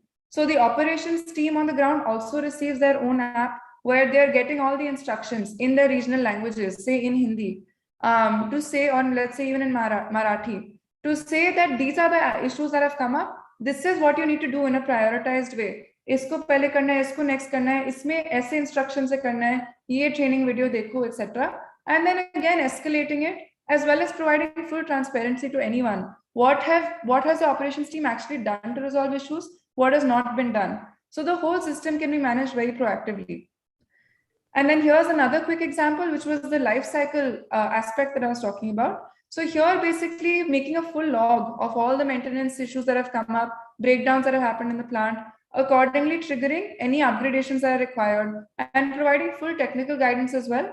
How do we do proper preventive maintenance, as well as monitoring if the team is doing that actually. And basically, what is the point of this and what are the benefits people are seeing? The overall idea is that we can get a lot more out of operations by doing it this way, rather than just doing our standard manual operations. So both in terms of compliance, in terms of detecting any safety issues, like let's say poisonous gases on site, in terms of having very simple and hassle-free operations with minimal breakdowns. So no one has to worry or spend their time. And then very importantly, resilience to sustainability issues. If the water quality is better, if the odor is gone, if energy consumption is reduced, we are much more resilient to the sustainability shocks that our world is seeing today. And at the same time, a lot of cost saving is also possible. And that's how it really becomes feasible at scale to go with this kind of approach. So typically what we've seen is on average around 25 to 35% of cost savings is possible. And for some plants, we've seen even more than that. And that's because essentially energy consumption has come down by up to 35% in the places we've done this. Labor requirements come down a lot. There's minimal need for manning once the system has been executed. And breakdowns, etc., have come down by 85-86%. Now, just to very quickly show a case study. So this is an example of a plant where it was actually 14 years old at the time that we took on this plant, and lots of operational issues were going on. So they were not being able to treat most of their sewage, and a lot of the equipment was choked up. And now with the intervention of the technology-based guidance and coaching, etc., everything has been streamlined in the last year. And so now they're actually treating 100%. They're now even reusing 100% of the water, and all the odor and color issues have gone. And at the same time, they've seen a net reduction in their operating costs of around 32%, primarily because the energy and labor needs have gone down, but also because breakdowns have almost been completely eliminated in this whole period. So Nupur, you have 2 more minutes. Yeah, sure. So just coming back, so this was kind of us focusing a lot. We've been focusing a lot on wastewater because that's where we see a big potential to really transform the water scenario. Because wastewater, if we reuse and recycle it, we can meet a lot of the urban needs. But this kind of approach is actually applicable to a lot of water assets across the city. And so if you look at a township or a city level, there are other assets as well, let's say WTPs, pumping stations, ETPs, etc. And there are similar solutions that are possible for them as well. So if, for example, we look at a pumping station, what we see is pumping stations are very critical. Their operations are very important to deliver reliable water quality. And there's a lot of scope at the same time for improving efficiency. Because what happens is that when multiple pumps are running together, they're operating at the intersection of the pump curve and the system curve, where there's actually a lot of inefficiency that can happen. And so, for example, if we use technology to actually operate these pumping stations, we can first of all be assured of much higher uptime and eliminate breakdowns because we can detect if there's any choking or any issues coming with the equipment before they actually happen. And also we can improve the efficiency and bring down the energy consumption quite a lot as well, by detecting what the most efficient point for the equipment to run is, and then doing our automation according to that. And so we are actually doing this kind of integrated approach. I'll just give you an example of the model economic township in Haryana, where we're taking an end-to-end system level approach, not just to the wastewater treatment. So we're doing like CETP operations through digital pani, but we're also looking at water demand and total consumption, as well as the whole water distribution system, so that we can look at water as a holistic entity. How much is coming, how much is then finally being treated, how much are we recycling, and how do we improve our operations and reduce breakdowns at all these points. And I think at the state level, let's say at a Maharashtra level, there's a lot that's possible once we have these kinds of technologies incorporated at the ground level. Because ultimately, let's say you're a regulatory authority at a state level, what do you actually need to know? You need to know what the predicted water demands at every different location are. You need to know what the actual consumption going on is. You need to know how much wastewater is coming in, being treated, recycled, etc. And typically, if there's any breakdown, any issues in the systems, that information doesn't travel up to regulators in time for them to actually make decisions. But now with the digital approach being incorporated and becoming efficient at the ground level, we can actually aggregate up and provide, from a planning perspective as well, a lot more visibility and a lot more decision support through this kind of approach. So I think I'll end there. I think just to summarize, what we see is that going digital is the way forward in terms of driving efficiencies at every level, be it the plant level, township level, city level, etc. It can bring in a lot of resilience to sustainability issues, especially if wastewater operations are properly managed, because those are really the key and the heart of the water solution for India. And it can set individual plants apart as well, both in terms of ensuring they're compliant and then also setting them apart as sustainability leaders.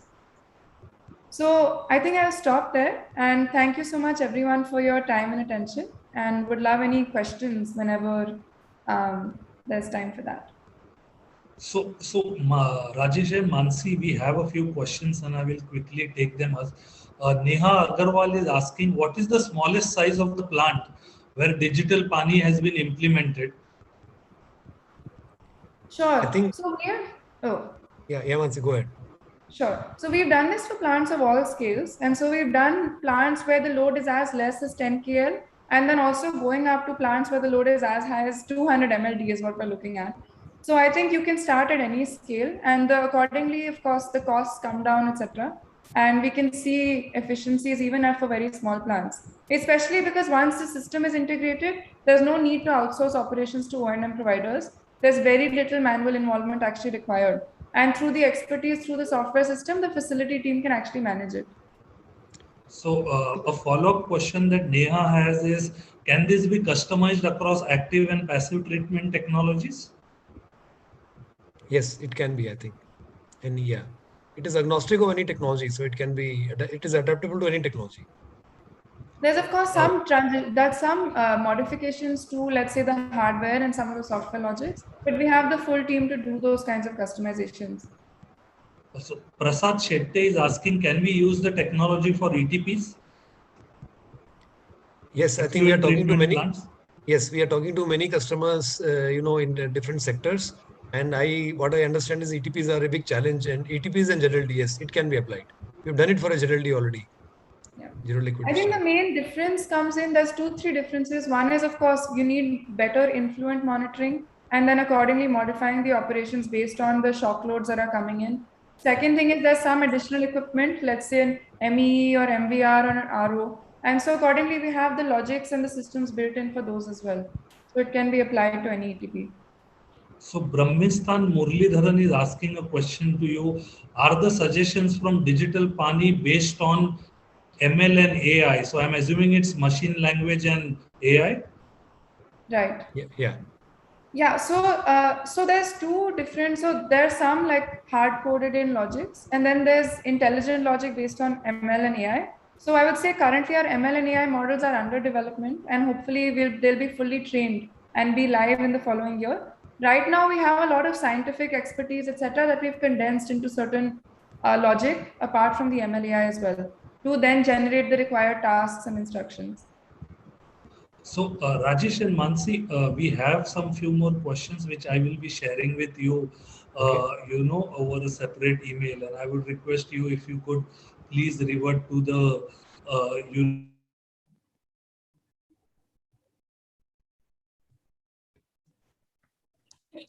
Sorry, Kailash, we're not able to hear you. Sorry, we missed your last few words.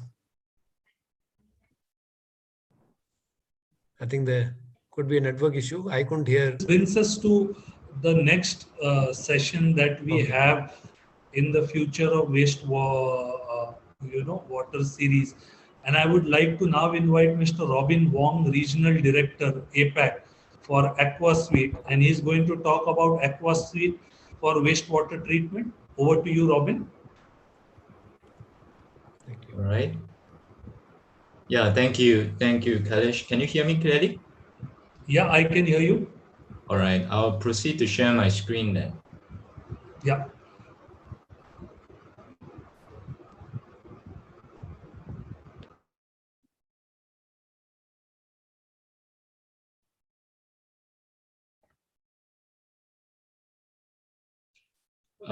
Can you see my screen?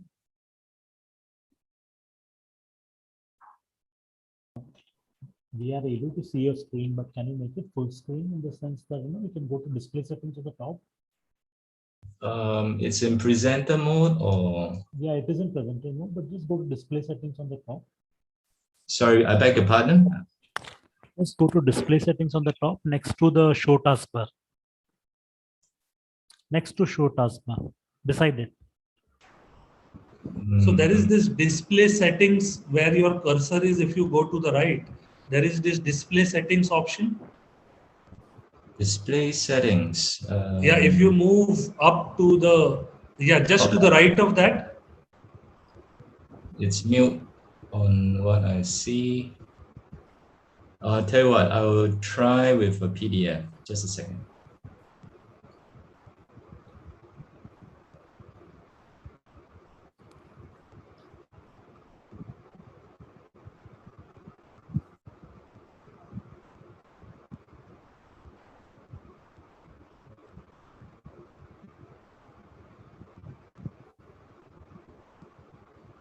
Does this work?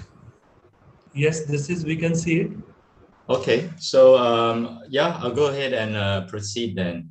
Yeah, thank you very much for having me. Warm greetings to everyone, and I feel really happy and privileged to be here. And I do hope that everyone is staying well as well. Yeah, I'm Robin Wong, Regional Director for Aqua Suite Software and based out of Singapore, covering the Asia Pacific region. My topic today is going to focus on the use of digital technology for wastewater treatment with Aqua Suite, which is an AI-powered virtual operator that serves as an autopilot for control and analyst for achieving smarter automation for your wastewater treatment systems. First and foremost, let me just quickly start with a brief introduction about Royal Haskoning DHV. It is a Dutch company, and it is an independent global engineering and consultancy technology provider with a focus on innovation and sustainability. Our tagline is enhancing society together, and that's also our core belief and mission. We have been around for 140 years and have been working in the water domain for over a century. A total of 6,000 employees worldwide, and that includes 1,300 water experts. We are very unique in our portfolio and capabilities, which I believe enables us to solve customers' challenges very effectively. And recently, last year, we are one of the very few consulting companies that have been recognized by the GWI as the Global Water Technology Company of the Year in the year of 2020. In India, our head office is located in Noida, and we have regional offices in Mumbai, Bangalore, and Bhopal, and with project sites across the country. So at Royal Haskoning, we believe that the water utility of the future will have the following attributes. Firstly, having a purpose-driven digital twin to enhance utility performance, such as with prescriptive problem solving. Being virtually operated with smart automation that should be reliable, robust, safe, and accurate. Being a reuse hub with high effluent quality, an energy factory that is beyond net zero with high biogas generation, as well as a resource factory with, for example, with sludge that's converted into biopolymers, and all of these making a strong contribution to the circular economy.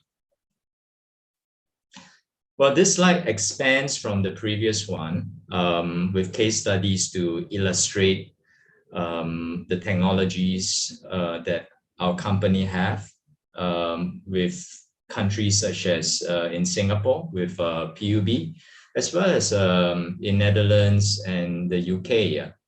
So take, for example, on digital twins in water reuse, we do have a case reference with the Singapore PUB, and this is a case story that I will go deeper into later on.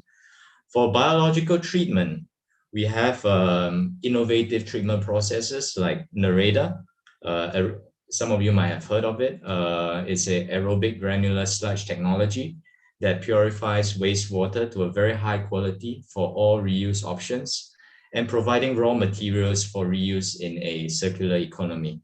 And also brings further benefits of a reduced footprint of up to 75% and energy reductions up to 50% when compared with conventional activated sludge systems. Yeah.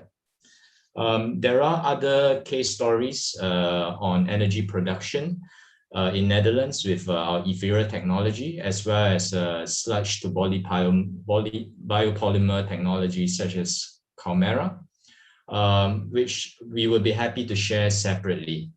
But as you can see, we do have a very unique suite of capabilities. So please feel free to reach out if you want to find out more.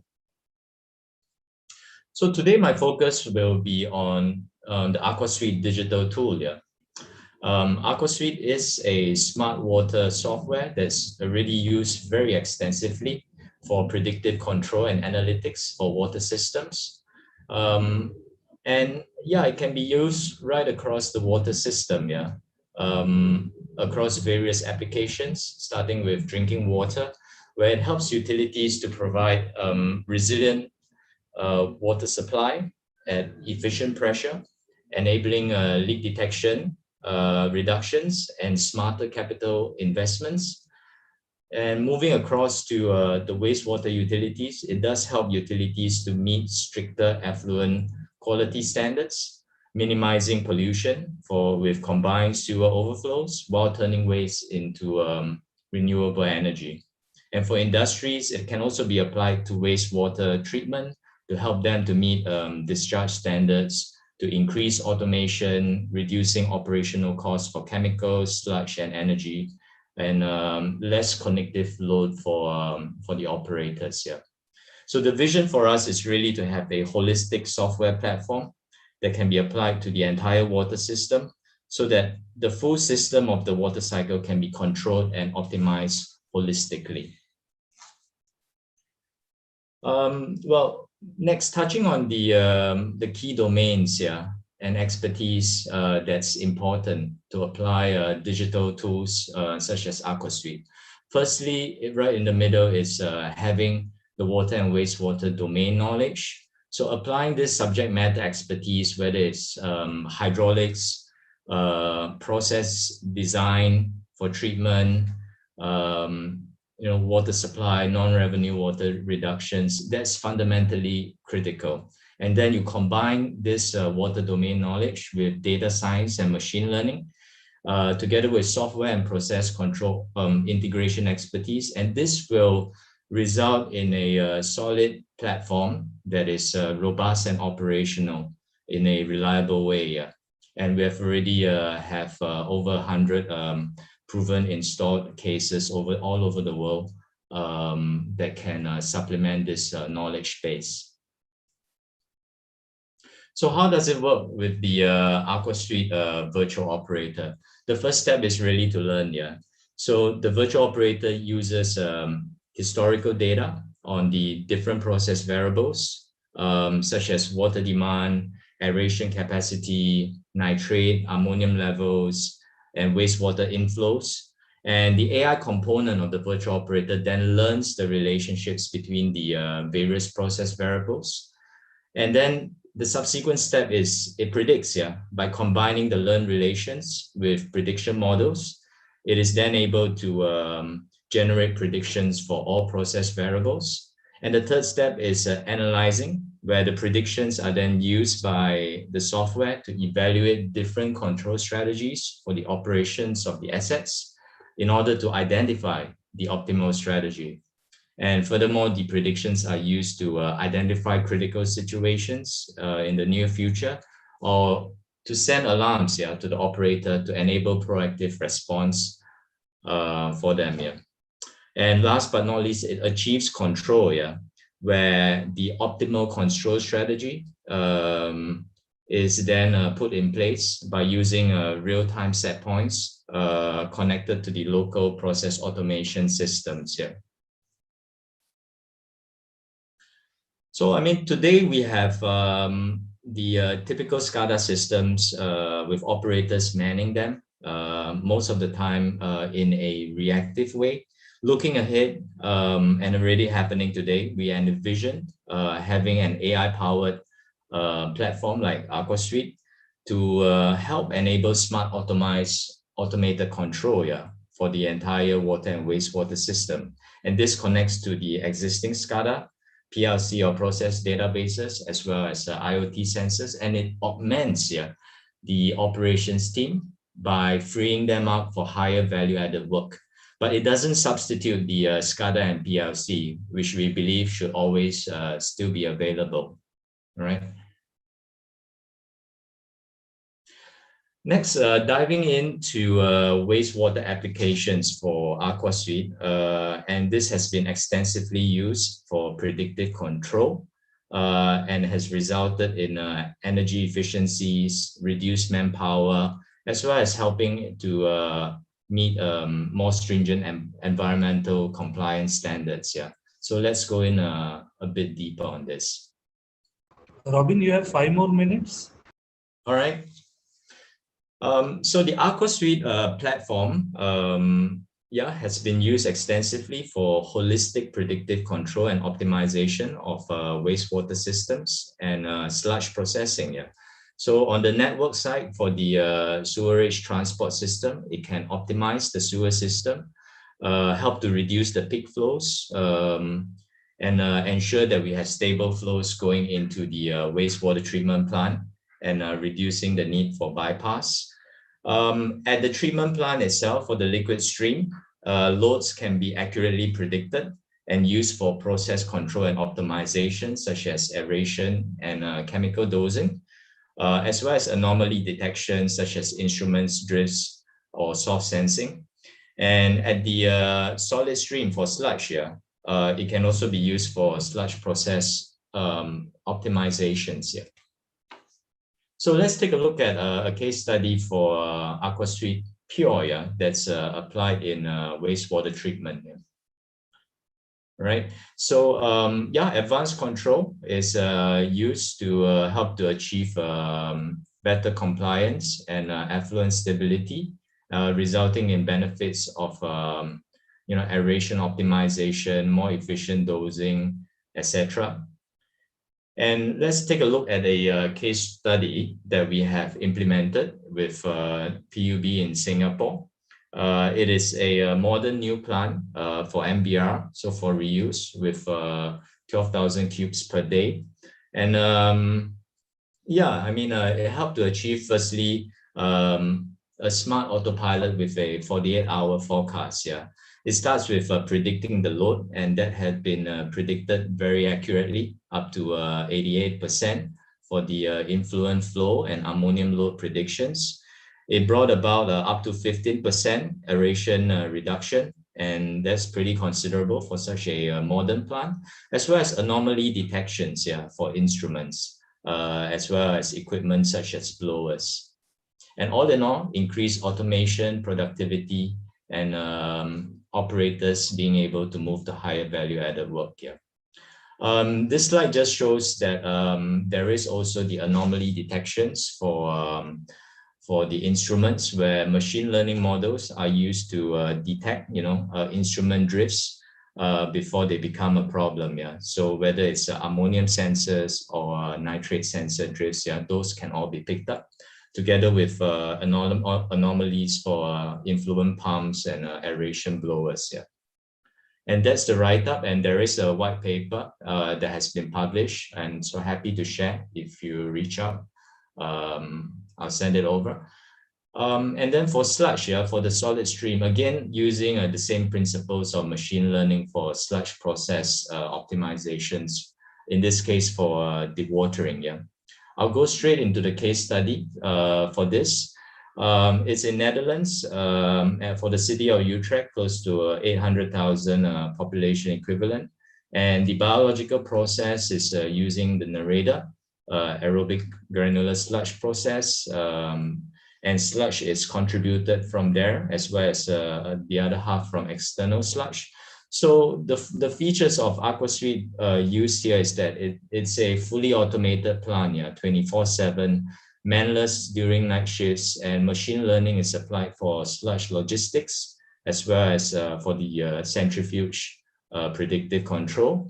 And all in all, benefits in terms of smart automated control, resulting in reduced operator efforts, as well as planning efforts for sludge logistics, 15% polymer reductions, as well as stable operation and better centric qualities with, I guess, better dry solids content. Yeah. Again, there is a write-up on this, and happy to share that. And yeah, I mean, the customer calls it a digital masterpiece. So feel free to reach out if you would like to learn more about these applications for Aqua Suite. Yeah. So that's the end of my presentation. So happy to take any questions. And here's my contact if you want to find out more. So Robin, we do have a few questions for you that have come up in the Q&A box. So sure. Rishit Hemani is asking, how can one implement Aqua Suite in a greenfield project where there is no historical data? Yes, that is, yeah, you see me? Yeah, that is applicable. So take, for example, the PUB project again. It is a greenfield plant that we applied Aqua Suite. It was probably 1 year old without much historical data. Yeah. And the beauty of it is we're able to apply our domain expertise. You remember the 3 key pillars that you need to apply. So domain expertise is critical, where we use our predictive models and apply the software and implement it, and it learns along the way. Yeah.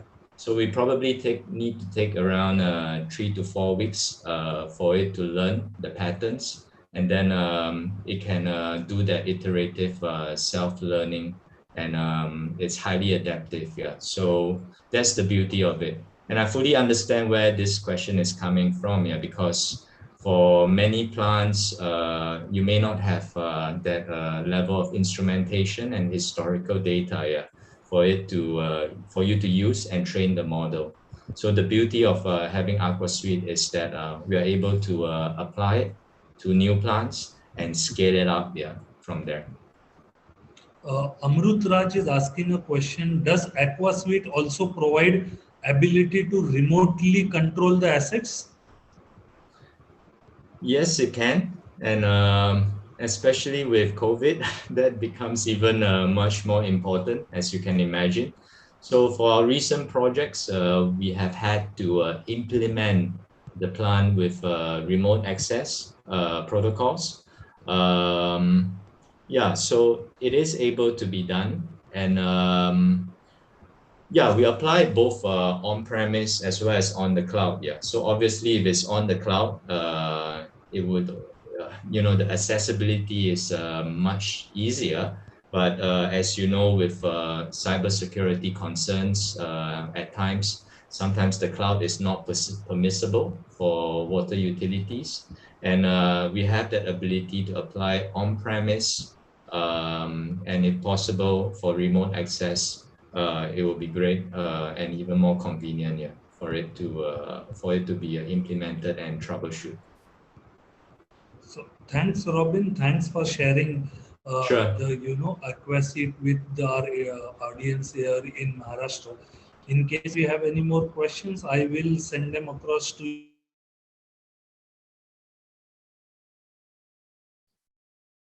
Yep. Sorry, I lost you, but yeah, thank you. Thank you for having me. Thank you.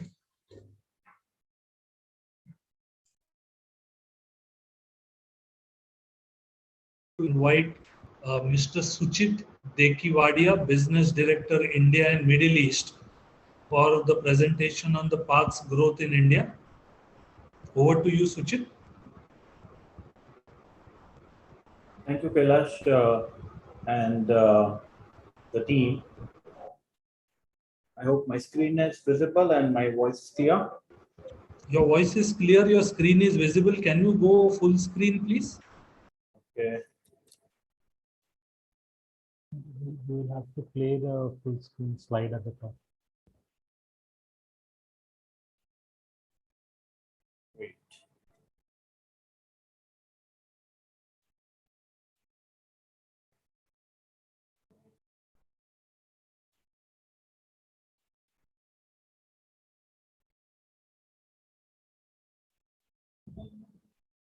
Is it visible now? It's not at full screen. Can you just make it full screen? Wait.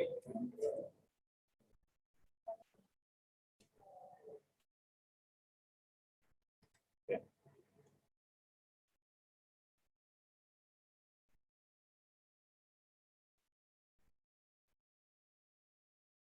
Now it's full screen.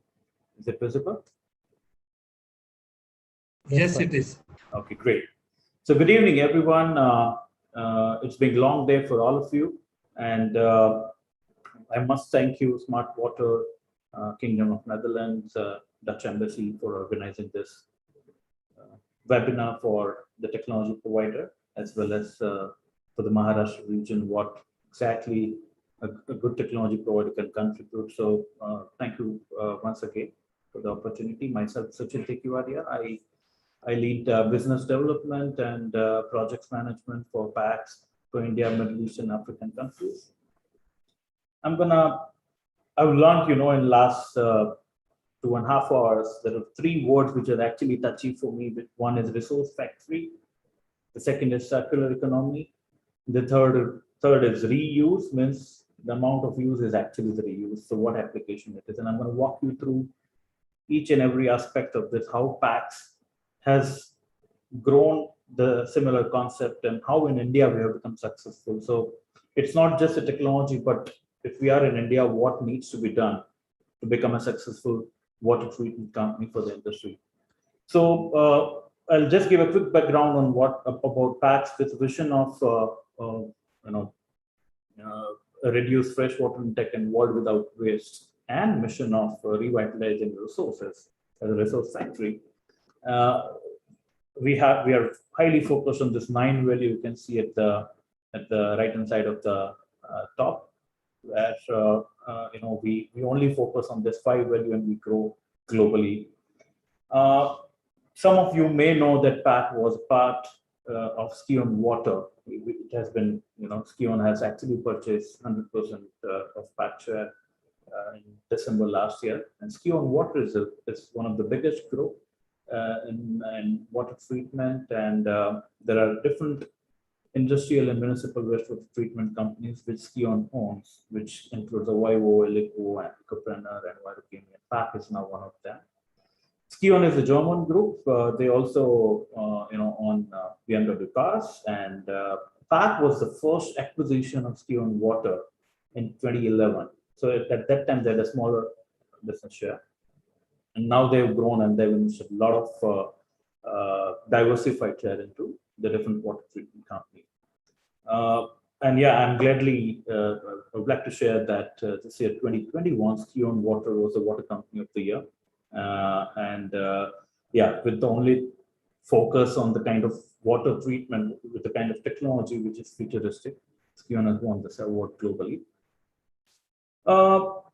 As I told you that back, how globally we are situated. Balk is in Netherlands is our headquarter, where we have manufacturing plant, as well as we have plants in Chennai in India, and Shanghai in China, and Brazil, South America, where we do, that's our global manufacturing hubs. And from there, we support more than 60 countries and more than 2,000 clients in installation and commissioning of new technologies that we have invented so far.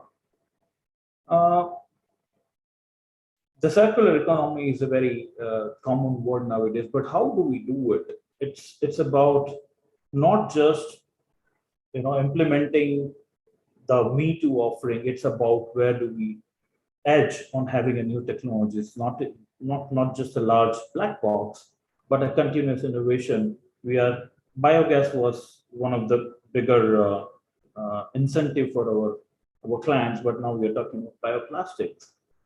Nutrient in earlier slides and earlier presentations, we have learned about the circular economy as well as the resource factory.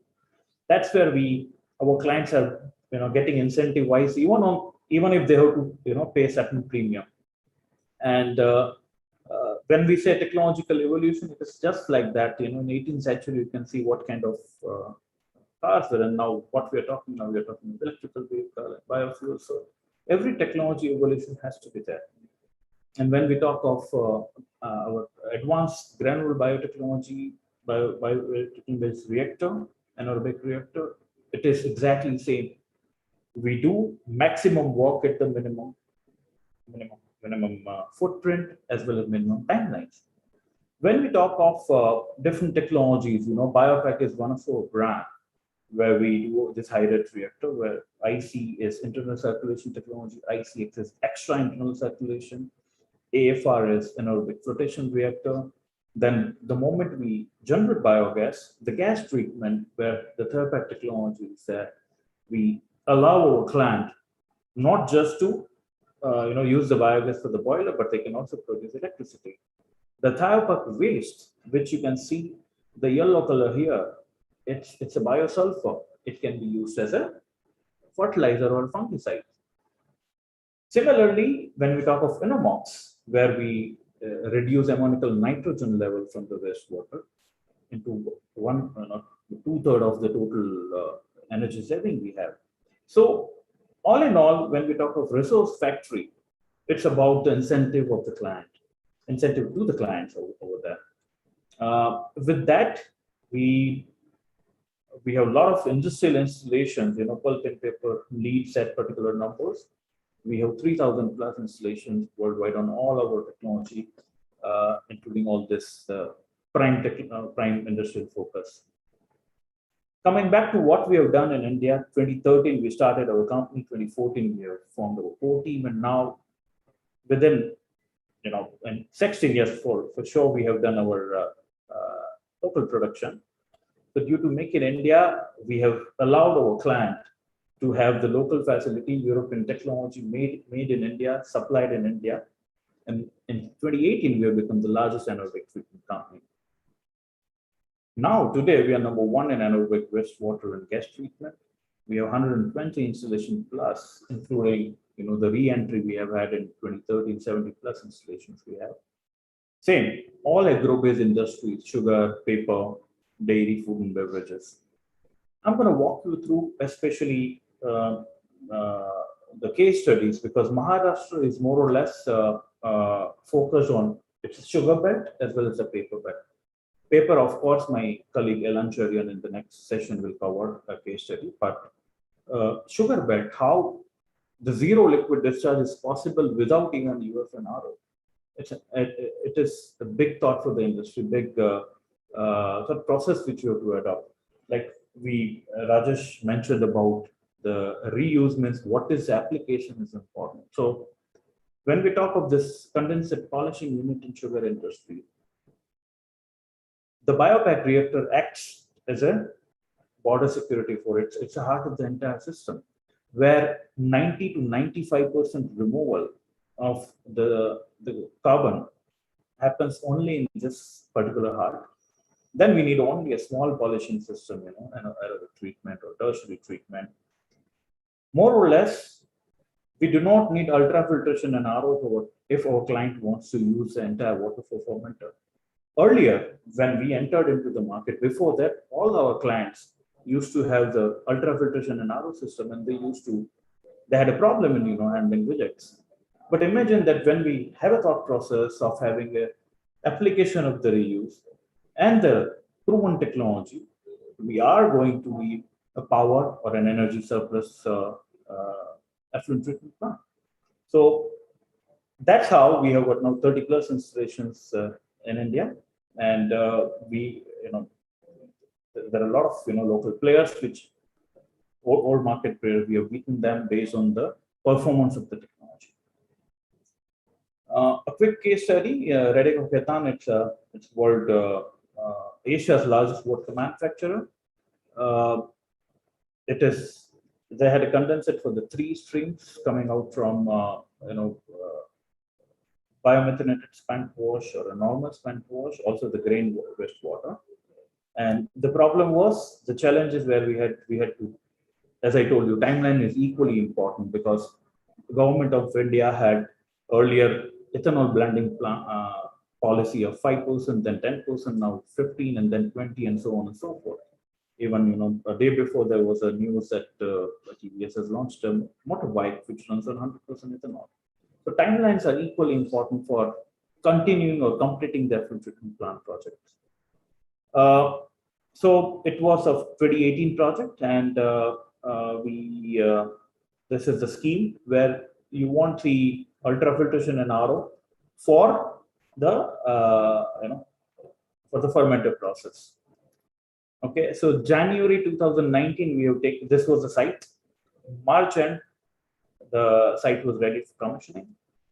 And this is the granule biomass, which we are talking based on the high rate reactor. This is the granule biomass which treats the COD and have a deep removal and generation of and it generates biogas. You see the shock loads here. What was designed and what it is. 5,500 was the COD, but we have got from 3,200 to 8,800. When we have a proven technology, it is important that how it handles the shock loads in the industry, because industry people will not be able to control their production. So when we would have a designed system, this is important. And imagine that from April last week, we have achieved 90% reduction. So the quick startup, quick execution is important for the industrial wastewater treatment plant projects. Also, similarly, how we have removed ammoniacal nitrogen from that. Okay, this would be little important for some of the viewer. When we talk of biogas, we always think of CH4, methane contaminants of approximately 65%. When we have a high rate reactor with a granule biomass, the CH4 can go more than 73%. And in this case, we have achieved 81.4% CH4. It is not our study. It was done by the government of India. Suchit, you have 2 more minutes. Sure. I'm going to close it quickly. And similarly, zero liquid discharge in paper industry, which my colleague Alan Cherian will talk. This installation is only in Asia and Middle East that we have done zero liquid discharge without any ultrafiltration and RO. This is about the factory. So this is important that when we make in India, when we do locally, and when we prove locally, then sky is a limit for any foreign country or any technology to grow in the Indian market. And from here, guess what? We are also not just catering our Indian client, but also Japanese and Middle East and Australia and Philippines clients, other countries. This is one of the installation at Waste Energy. That's a few of our clients. Some of the installation photograph you can see, it's like equivalent to European clean installations. We also have decentralized sewage treatment plant. In case if anyone wants to reach out how it works, I'd be happy to answer. We have a lot of service portfolio wherein SensorTrack is a product where we do a real-time monitoring. And yes, this is my last slide, that with more than 1,500 reactors, we are reducing 11,500 million kilogram of CO2 per annum. So we are very proud of what we have done in Indian market, and I'm happy to take question as and when permits. Thank you. So thank you, Suchit, for sharing the growth of paths in India. I would also now like to invite Mani, Suchit's colleague, who is going to talk about a case study about a closed loop operation success at Sunshine Paptech in Palghar, Maharashtra. Mani is the National Product Manager for Parks Environmental Technology.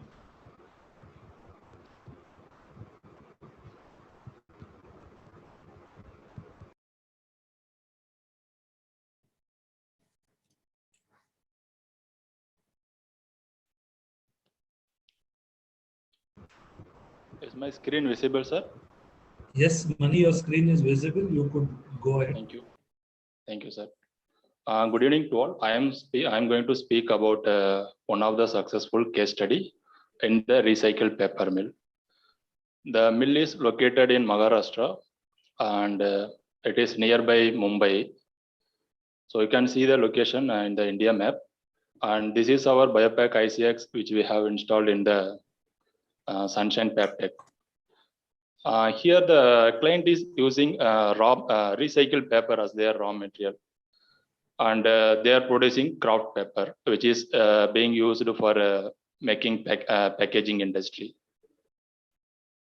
So before going to the case study, I just give the mill operation, how the Indian paper mills are operating in closed loop. Generally, the Indian paper mills, especially recycled paper mills, doesn't have any treatment system.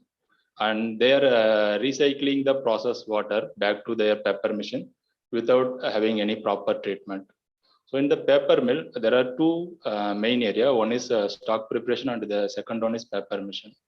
In the stock preparation, they're adding waste paper and they're adding water to make a paper into pulp. And this pulp will be passed to the paper machine. Here the paper will make and the water will get separated and it will go for the further treatment in the DAP unit. Here they will record the further fibers and the water, clear water will goes to stock preparation. So what happened due to no treatment and also the paper making adding the starch to give the strength to their paper. So due to this, the water COD will keep on increase. The first time it will be 5,000, from 5,000 to 10,000, 20,000. So like that, it will go up to 60,000. So because of that, there is a problem of odor in the water, in the paper, and as well as the environment. So this is how Indian recycled paper mills are working. So what are the disadvantages and challenges for this closed loop? The first thing, due to the continuous recycle of the water without treatment, there is a odor in the paper as well as the surrounding environment. And second thing, due to this continuous recycle and they are adding chemical in the paper manufacturing, and it increase their TDS level. So it also affect their chemicals efficiency. And there is a high calcium due to the continuous recirculation, and there is a slim deposition. Due to the slim deposition and the scaling issue, there is a more paper machine break time, and it also affects their paper production. And a few of the customer is facing like a debit note issue, like due to their order in the paper, they are getting a debit note from their buyers. And most important thing is that this recycled paper mill doesn't have the facility to discharge the water as per the PCB norms. So they have to use same water for their paper making. And major thing, because the starch is one of the most biodegradable material, and it is not being degraded in the paper mill, and they are recycling the same water again and again. Due to this, the organic pollutant, that is COD, is not getting degraded, and they are not getting any benefit like biogas. Why we are proposing ZLD in the recycled paper mill? First thing, the water savings. So there is a limited water usage. The mill which we are implementing is ZLD in Maharashtra. There we are using only the fresh water, which is equal to the evaporation loss in their paper making. And second thing, environmental improvement. As I told in my earlier slide, due to this continuous recirculation of the water, there is a odor in the paper as well as the surrounding. So once we have the proper treatment, we can avoid the odor in the paper as well as the environment. So our environment also odor free. And you will get a biogas as a byproduct, and that can be used for your energy production, like alternate fuel. And more important thing is that your paper will be odor free, and it will be competitive in the market. So this is the simplified diagram of sunshine closed loop system. The paper is being added in the stock preparation along with the COD, whatever coming in the paper, and it goes to paper production. And here there is two things. One is evaporation loss, and the equal amount, the freshwater addition is equal amount of evaporation. And this mill is producing 250 tons of paper per day. So this cycle is without ETP. So here you can see the water's characteristics. Without ATP, the water COD went up to 40 to 60,000 kg, sorry, 40 to 60 kg COD per meter cube, which is equal to 40,000 to 60,000 milligram per liter. And the calcium level was 3 to 4 kg calcium per meter cube. And the same water goes to DAF, and in the DAF they will remove only fiber. And after removal of the fiber, again the water is using for the paper making. Due to this continuous recycle, the COD calcium level was higher side. This cycle is before implementation of effluent treatment plant. Now you see the next cycle. This is the cycle after implementing our biopack ICX with aerobic system. Now also they are adding the same waste paper into the stock preparation. And the paper production is same 250 tons per day. Now the COD in their water loop is only 5 kg COD per meter cube, which means 5,000 milligram per liter. And the calcium came down to 500 milligram per liter. And after treatment, we are able to maintain the COD 500 to 1,500 milligram per liter. And the calcium in the water of treated water is 250 milligram per liter. So due to this lesser calcium, they are now able to avoid the mill downtime and all. So this is the schematic diagram of our closed loop. The mill machine backwater will be collected in the collection tank. From there, it will pump to sedicel. In the sedicel or DAF, there the fiber will get removed, and the white water will pump into our biopack reactor. This is called a beating. We are calling it a beating heart because the more COD, VFA, most of the organic pollutant will be removed in the biopack ICX reactor. And the treated water from the ICX will goes to aeration tank to remove further CO2.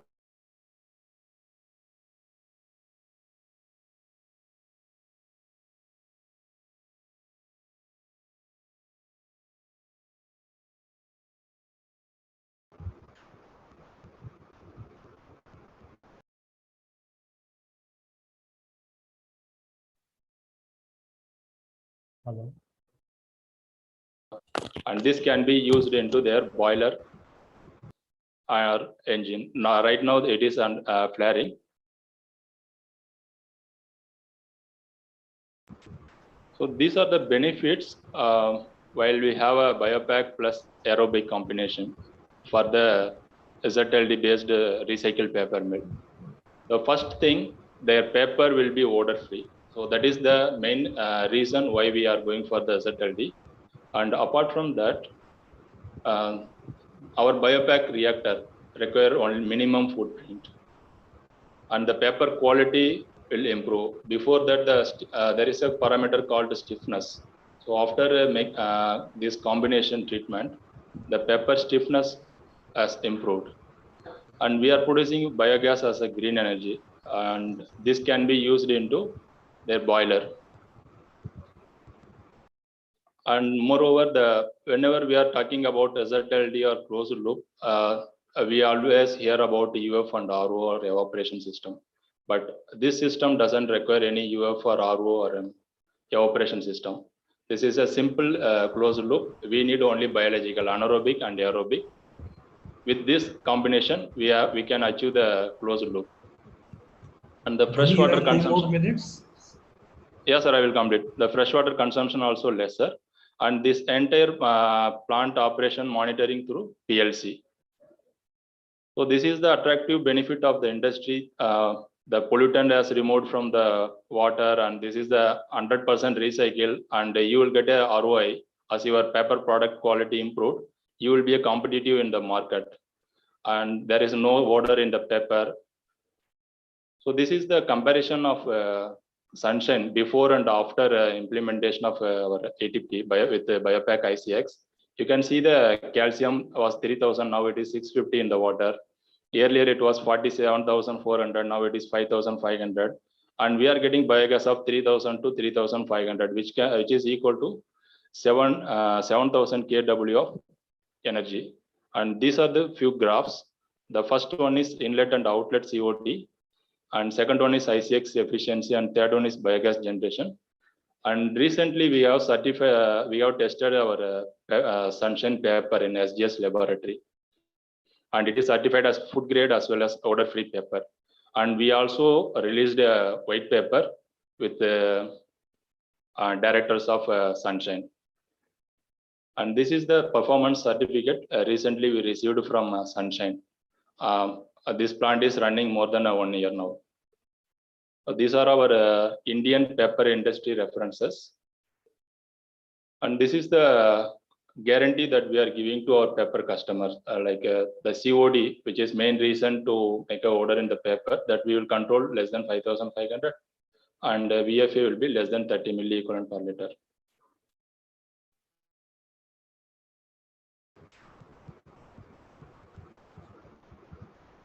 Thank you, Mani.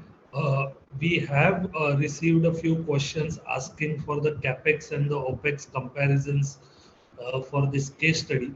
So I will be sharing these people's contacts with you, and you could reply to them directly with regards to the CapEx and the OpEx comparisons. Yes, sir, sure.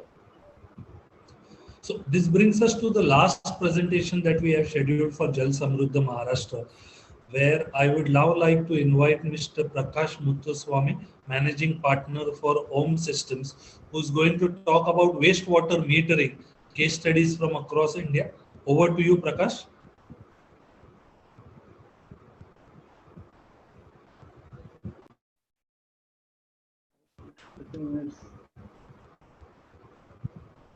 Very good evening, ladies and gentlemen. Before I begin, let me thank Smart Water and Waste World for the opportunity here to discuss measurement, which is an important part of water management nowadays. Before we go into the subject, am I audible, and is the screen visible? Could you confirm that, please? Yes, Prakash, we can see your screen and also hear you fine. Very good. Very good. But thank you very much for that. Metering, you know, as in today's presentation, metering always comes last in any process industry. I watched with great interest the Aqua suite product that was, from Singapore, that was presented a while back. And nowadays, the good news for water management in our country appears to be that we are not only looking at measurement of water, but also even taking it to much higher levels with artificial intelligence. Now, we come from the ground with a view that good, accurate measurement is key to managing our water resources well. And we, Home Systems, Automation and Maintenance Management Systems, Coimbatore, we are very happy to be associated with our German partner, Nivus, from near Stuttgart in Germany, and who, they have been manufacturing metering for the wastewater industry for well over half a century now. So if it flows, we can measure it, is the way we look at it. Raw water or wastewater or treated clean water irrigation. You sometimes have partial pipe flows, industrial and municipal. All of these are very measurable, and this measurement is a key part of water management nowadays. In this evening session, very briefly, we're going to take a quick look at the technology that is available from a wastewater perspective. We are not looking at potable water in this evening session, specifically about wastewater monitoring in wastewater networks, as well as sewage treatment plants. And why do we need to monitor the water flows in a sewer network? And then some very specific case studies that we have done in different parts of the country. Now, the interesting thing about our case study is we have taken a case where we have measured sewage, wastewater being discharged. And another case study where the treated effluent is coming out of the sewage treatment plant, and that is being recycled, for reuse for irrigation purposes. So a little bit of variety in case studies.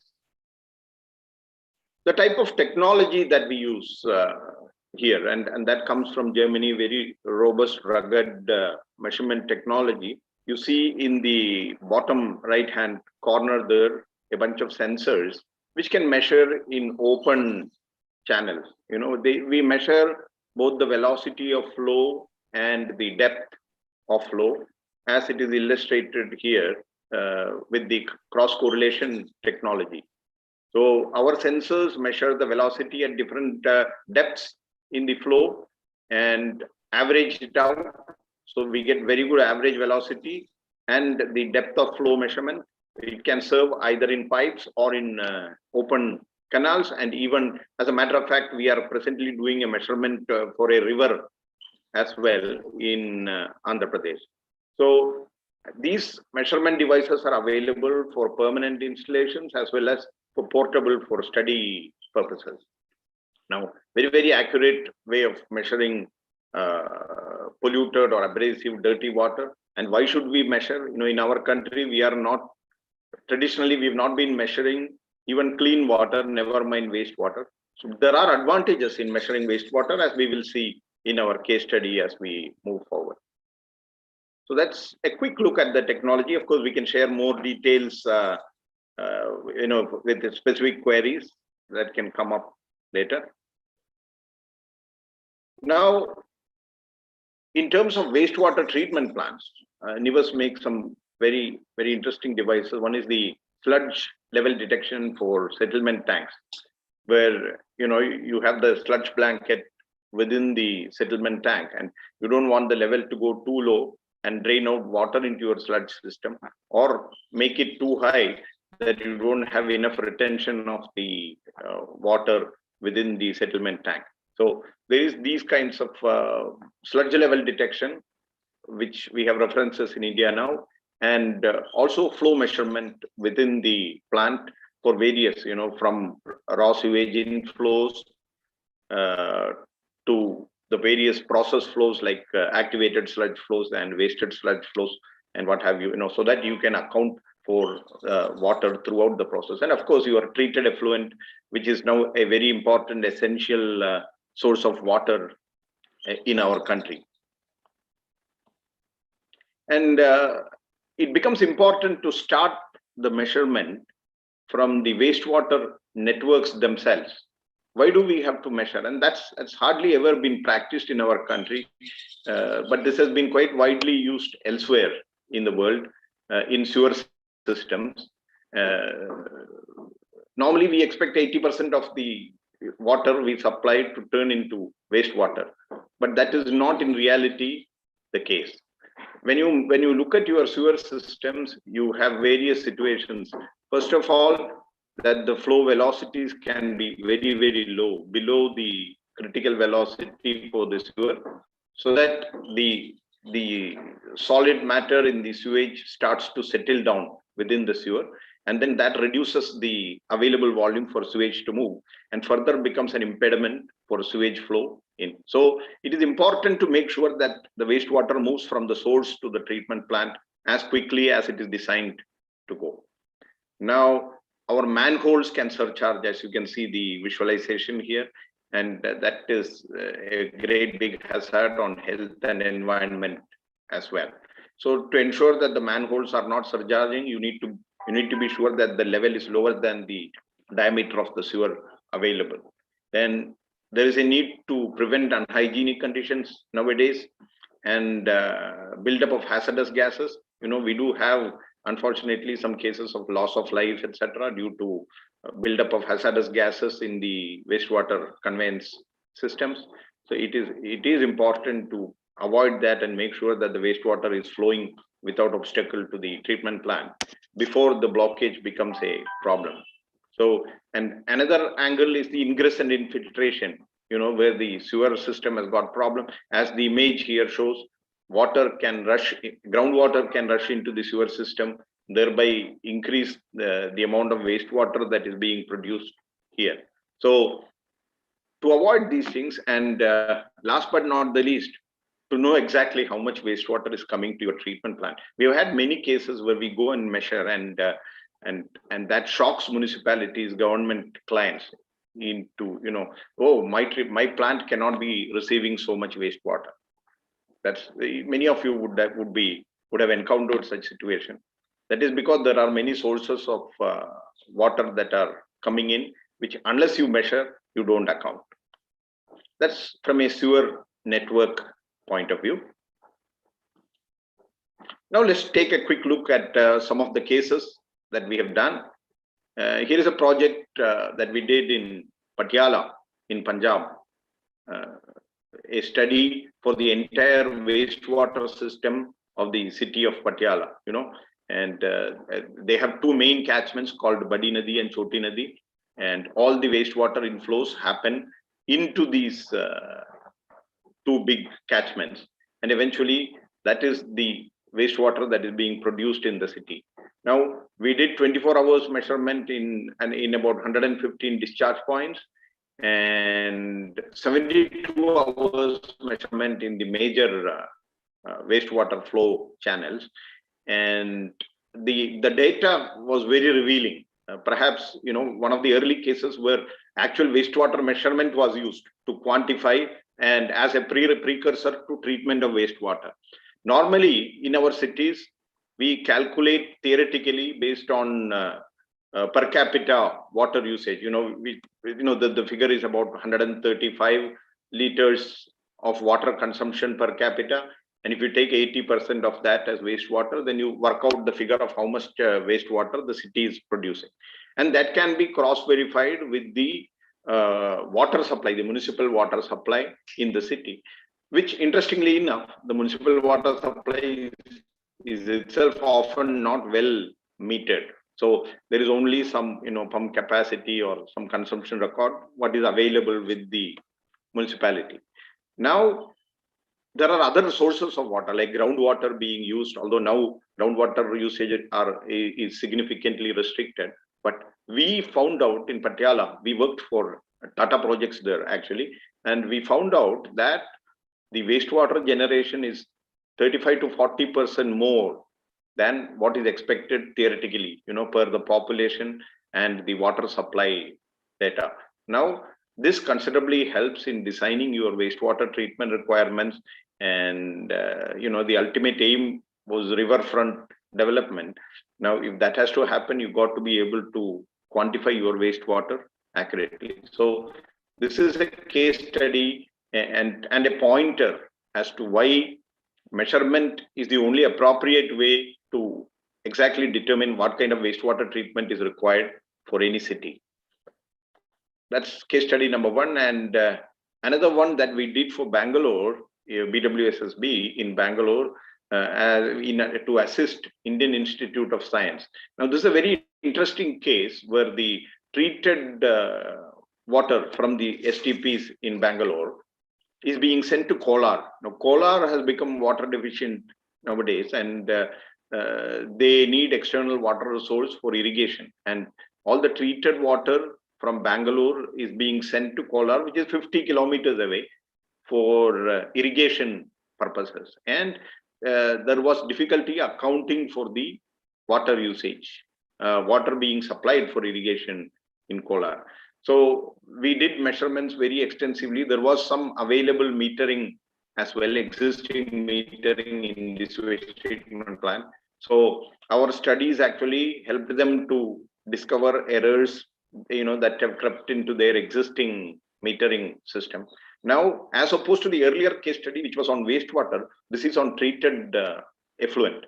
Now, this treated effluent flows from 4 STP. We measured the inflow and the outflow as an indication of the performance of the plant itself, and quantified the total treated water flow, as well as the pumping system, how much water is being pumped from the first level pumping station to the second, and then finally arriving at the destination.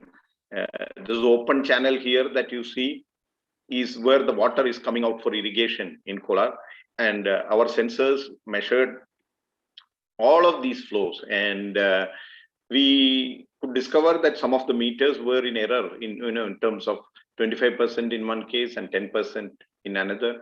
And also incidentally, the capacity of one of the older treatment plants is severely curtailed. So they were not getting the expected kind of flow, and the plant itself did not have its own metering to make the point. So in these kinds of measurement, this was done as a study basis, but it could also equally well be done with permanent measurement solutions. So that's a case where we handled the treated effluent. And then another interesting one is a study that we did in the city of Agra, where we were measuring the inflows into sewage treatment plant.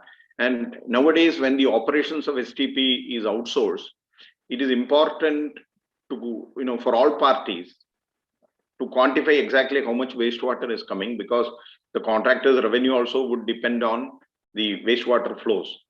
And in this study, we discovered, we were asked to compare the existing plant metering and with our standard meters, and we found very interestingly that there are errors of more than 15% with the traditional old measurement mechanism like V-notch VR. So it is time where you can use technology in very simple sensor installation. Each and every STP can have an accurately measuring device at the inlet, so that the rest of the process can follow naturally. This building up of artificial intelligence, etc. But everything begins with the exact availability of data.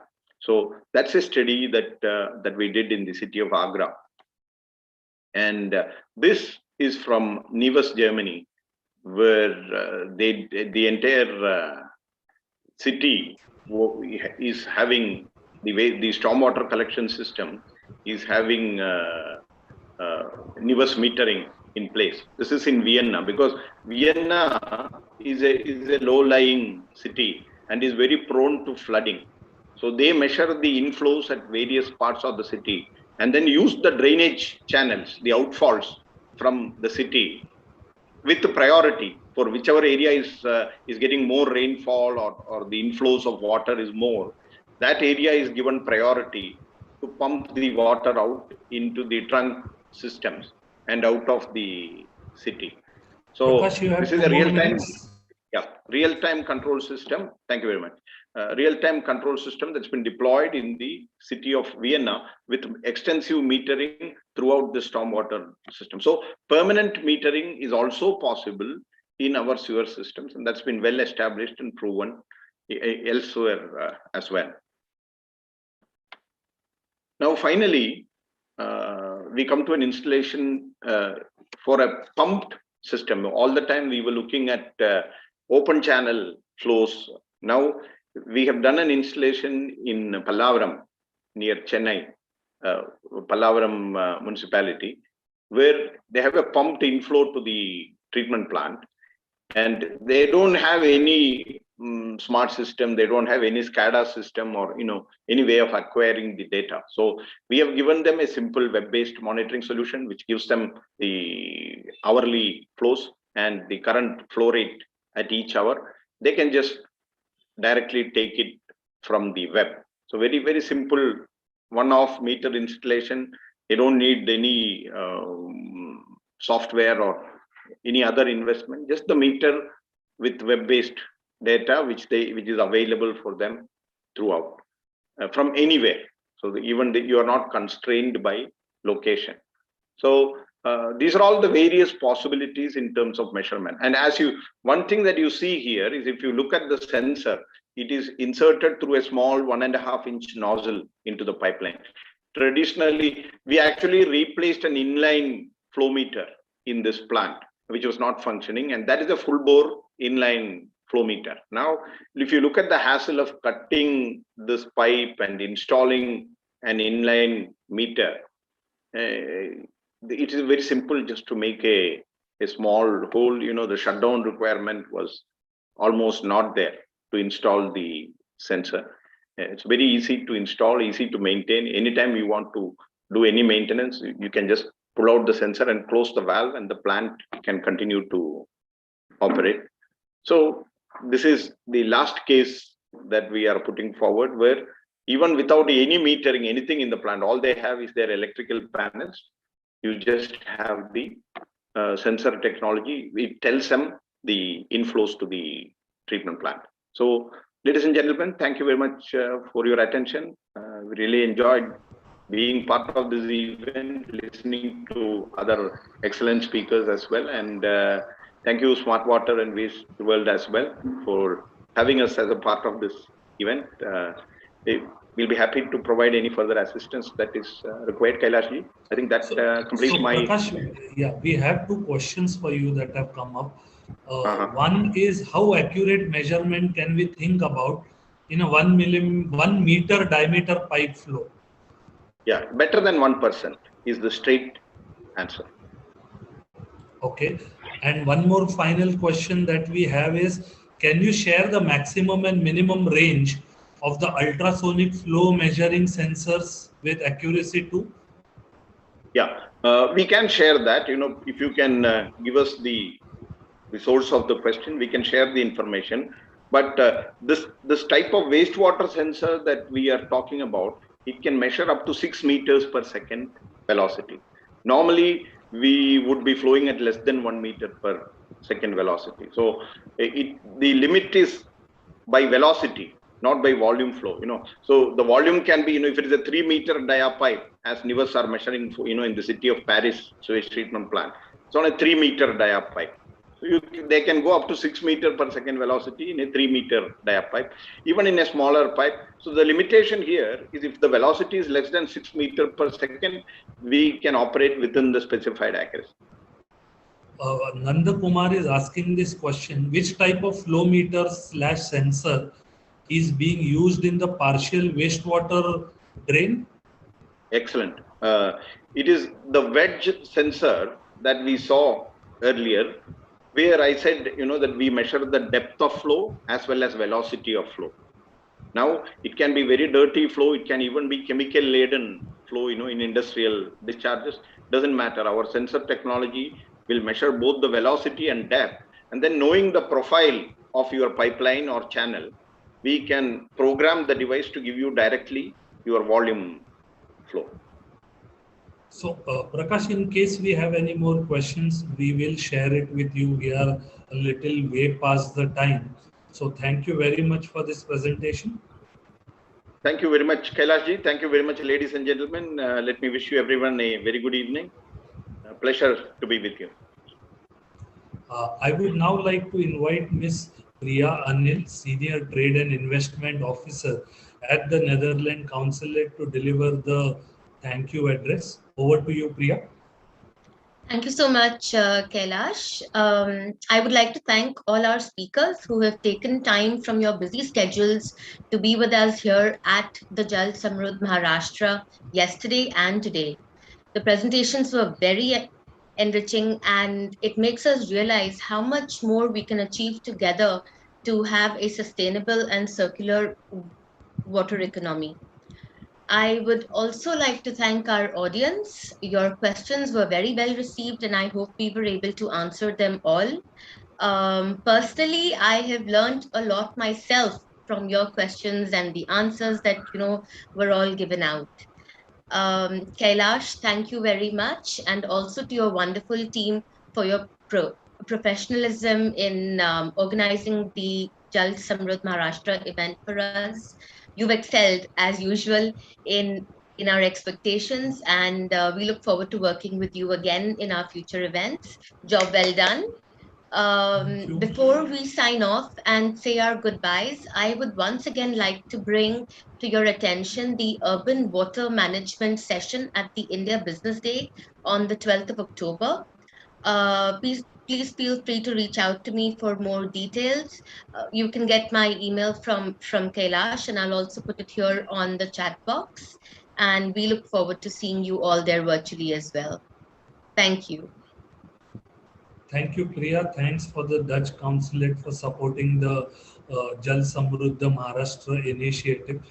This brings us to the end of the 2 days of Jal Samrudh Maharashtra. We will be sharing the questions that we have with all the experts, and we would request the experts to answer, the questions posed by our audience.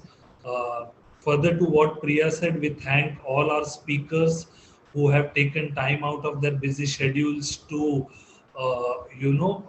share their technology insights and their insights on how, we could move towards a water-rich Maharashtra.